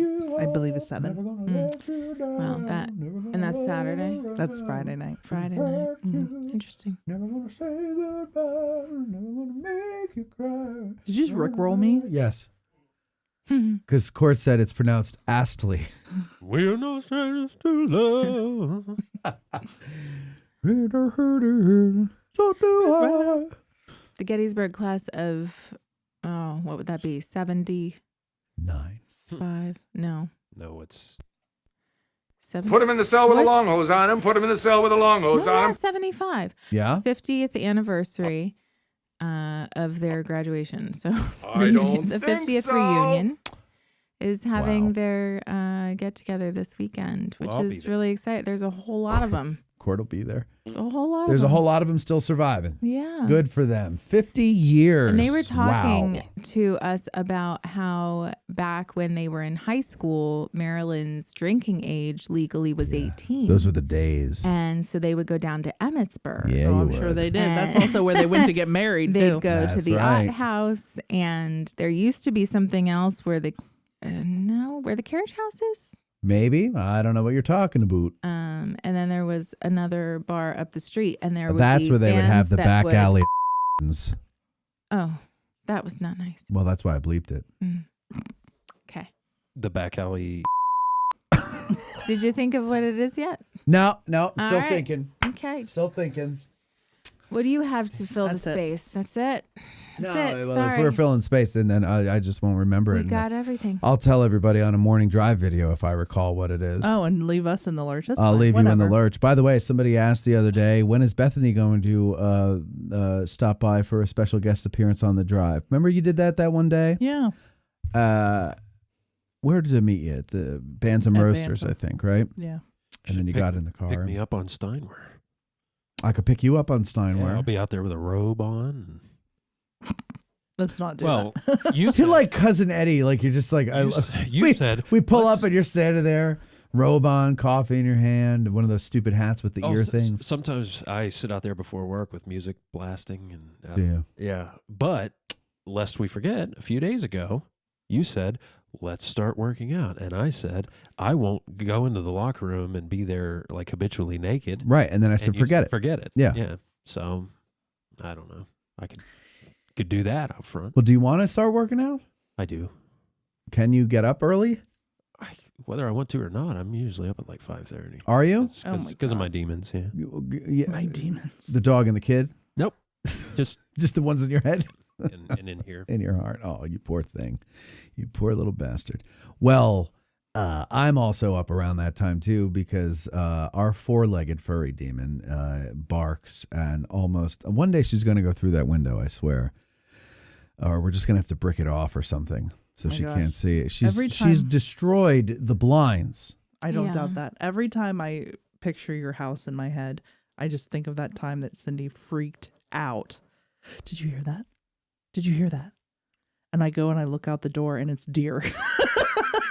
Where? At your house. But that was when we didn't live there yet. We were still cleaning it. Oh. And all you beside could hear herself. was this, like, I don't know, Rustling. rustling. Oh, and I remember what. But it was when they used to come close. Like they weren't. When they would come up on the deck. They weren't just like way off in the yard. Yeah, they would be on the were deck. right there. Because they got used to nobody being there. Yeah. Well. So I have That's I have a funny story to Nice. tell, but I don't want to. Okay, I remember what it was, and it was. I don't want to embarrass you. It was the story from Sunday Supper Club 2 weeks ago. on the way You back don't from embarrass Shepherd's me. Sound. I don't think that it's embarrassing at all. You wanna hear I a think it was sad. You want to hear a story? Okay. All right. So we go out to dinner in Shepherdstown with Jen and Mike and Veronica and Kathy. Okay. Now, Veronica and Kathy met at the house, and then Kathy. Yes, Kathy. We carpooled down. So it's me, Cindy, Veronica, and Kathy. Kathy. Yes, Kathy. So we're driving out. We go eat. We have a wonderful time, right? I might have had a couple beers. I don't want to drive back, so Cindy's driving back. At breakfast? Yeah, breakfast. Dinner. Went to dinner. You said Sunday morning breakfast No, club. Sunday supper club. But where did you You do said that? breakfast. Well, Did I you? might have. Did you? I might have. Must not have been I paying could have. attention. Who knows? I It's know the all story, breakfast though, to me. so So we're driving along, right, on the way home, okay? Now, there's a guy following us a little too close. And these roads, they're Woads? the roads are windy. And there are lots of curves in the roads. And there's hills and blind curves and all this stuff. And it's dark. There's no street lights. It's the middle of Maryland. So we're zipping around. And then Veronica, luckily, recognized where we are. And we were supposed to make a turn left to go down to Fort Ritchie. But of course, it's a blind turn coming right out of a blind curve. And it's immediately there. And Veronica's in the back, and she says to Cindy, she's like, left. Then I go, oh yeah, right here. So Cindy like slams on the brakes, Dukes of Hazzards it like fishtails, right? And we get in there, and meanwhile, the guy who's tailgating us, he almost crashes into us, right? So he goes off into a cornfield. Okay? No. Yeah. So, No. but he has to go the same way. So he follows us, but now he's backed off about 50 yards. Okay. So he's far behind. He's like, I don't know what's going on up front, but I'm staying away. So we go down through Fort Ritchie, and then you curve around, and it starts going up the mountain again. Now, as we're going up the mountain, we're plugging along at 50 miles an hour. This guy's behind us at a safe distance, but probably going super safe, 50, 75, 100 yards, 250, maybe 1,000 yards at the most. 200 yards at the most, okay? 2 football fields perhaps. But we're both going essentially, 50-something miles an hour, okay? And This is all where he of starts to exaggerate.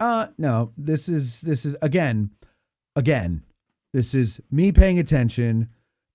Yeah, This is the her man who said making my way downtown. The man who said he's the least observant person on the planet. Don't Except think I in didn't life-threatening hear that. situations. Life-threatening situations, I'm a very observant. I'm hyper aware. When you're okay, so we're driving along, okay? Everything's, happy. We're all laughing, telling stories. I think we were singing 99 bottles of beer on the wall. I'm not sure. And then this possum. Cute little possum. No, not cute. Looks like a giant rat. Comes out of the woods, okay? The stupid possum. And then Cindy sees it, and she slams on the brakes.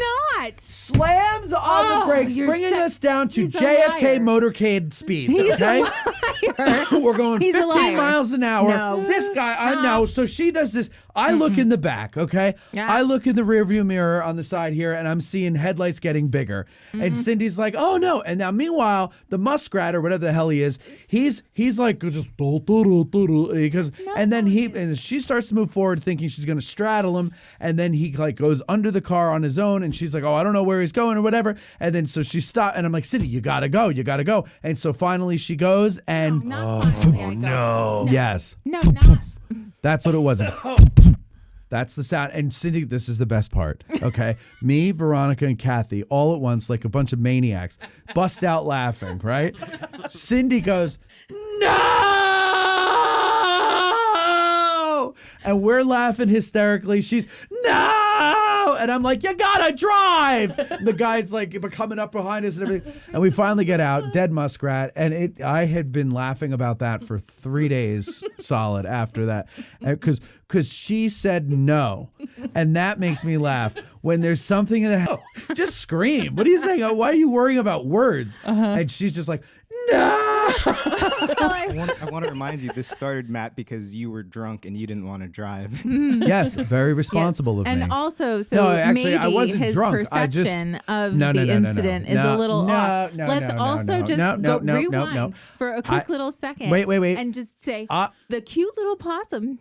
It's not cute. He is They cute. look like rats. No. They look like the And they're very roadkill good. ghosts of They other look like the roadkill No. ghosts of Christmas past. And they are very good. They do good Yeah, they things. do I've good never work. eaten one. They No. do good work. They do good work. Yeah, they eat mosquitoes, ticks. They do. Snakes. Oh, yeah, good. Great. They're all Okay. very They look like good. George Jones. Things that things that we would want around our house because we have ticks, mosquitoes, and snakes, and I think that they're good. Anyway, he like tiptoed out, and I was like, "Oh no." And I'm like, well, should I swerve this way? And this is all going through my brain, not making my way downtown. And I'm like, if I go to the left, he's just going to hurry up and scurry out. And I'm going to hit him. So I'm like, I don't know which way to go. And then he took a couple more steps and he's just like, like a squirrel. Yeah. Like, which way am I going to go? I'm not sure. Yeah. And I'm like, fine, I'll straddle you. And I went over and then he moved. He moved and he you made hit me him. kill him. He made you kill Yeah, him. He did. He did. moved. He made it I kill tried him. my hardest to keep him alive. Granted, the car behind us probably would have hit him if I didn't, but that's neither here nor there. Right. I wouldn't have been the one feeling guilty and sad. And then there's Kathy and Shut up. Veronica laughing like a bunch of a-holes. Oh, we were back there And like him too. screaming, laughing. And him too. Oh no, yeah, me too. Listen, No, it wasn't just they- them. It was the three of us. We were just like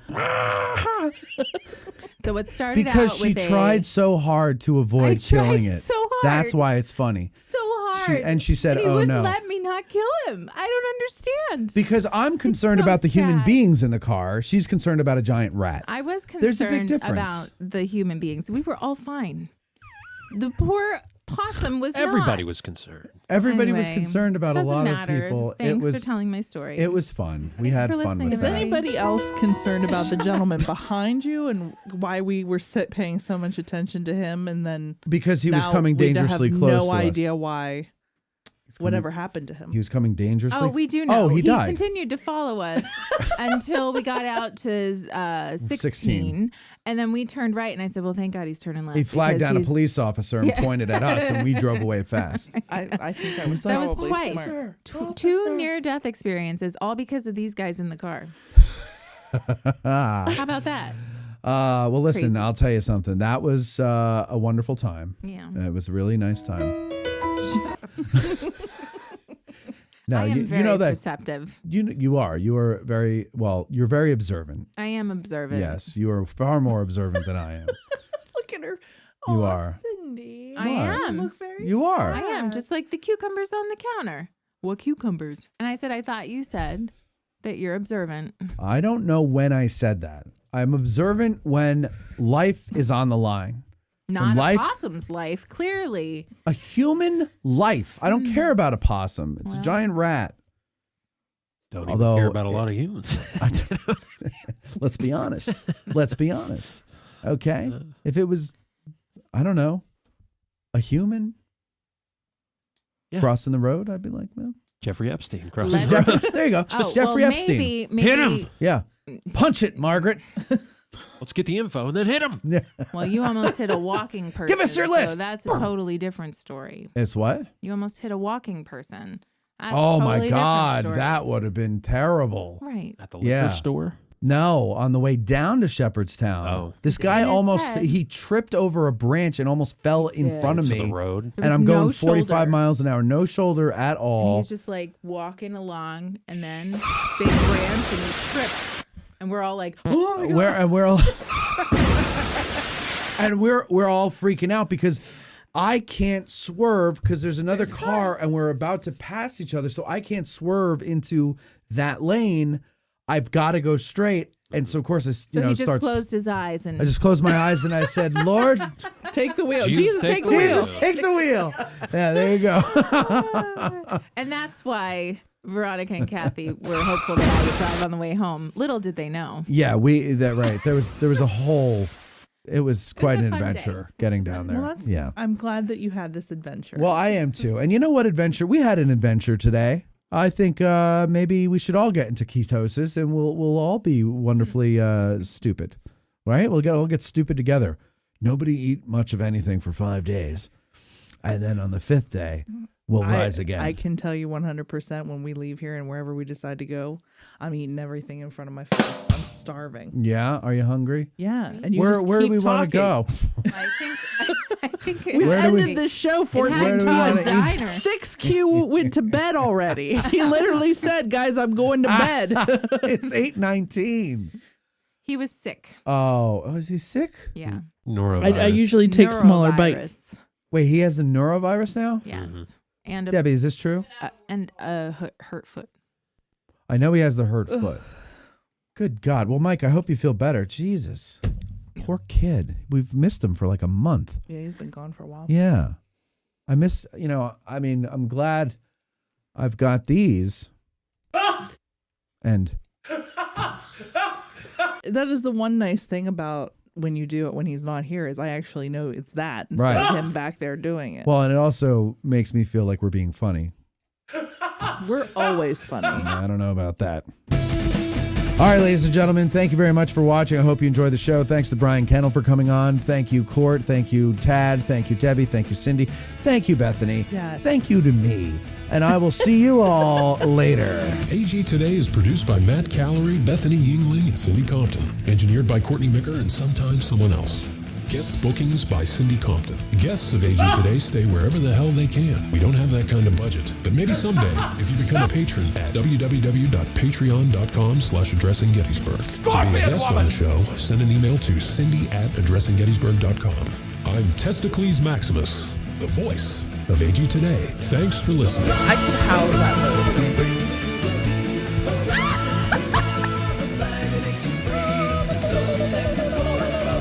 I ate a lot at one moment.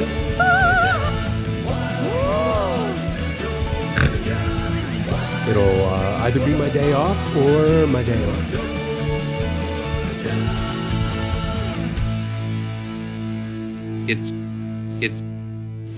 This concludes our broadcast day. It's getting to be goddamn ridiculous.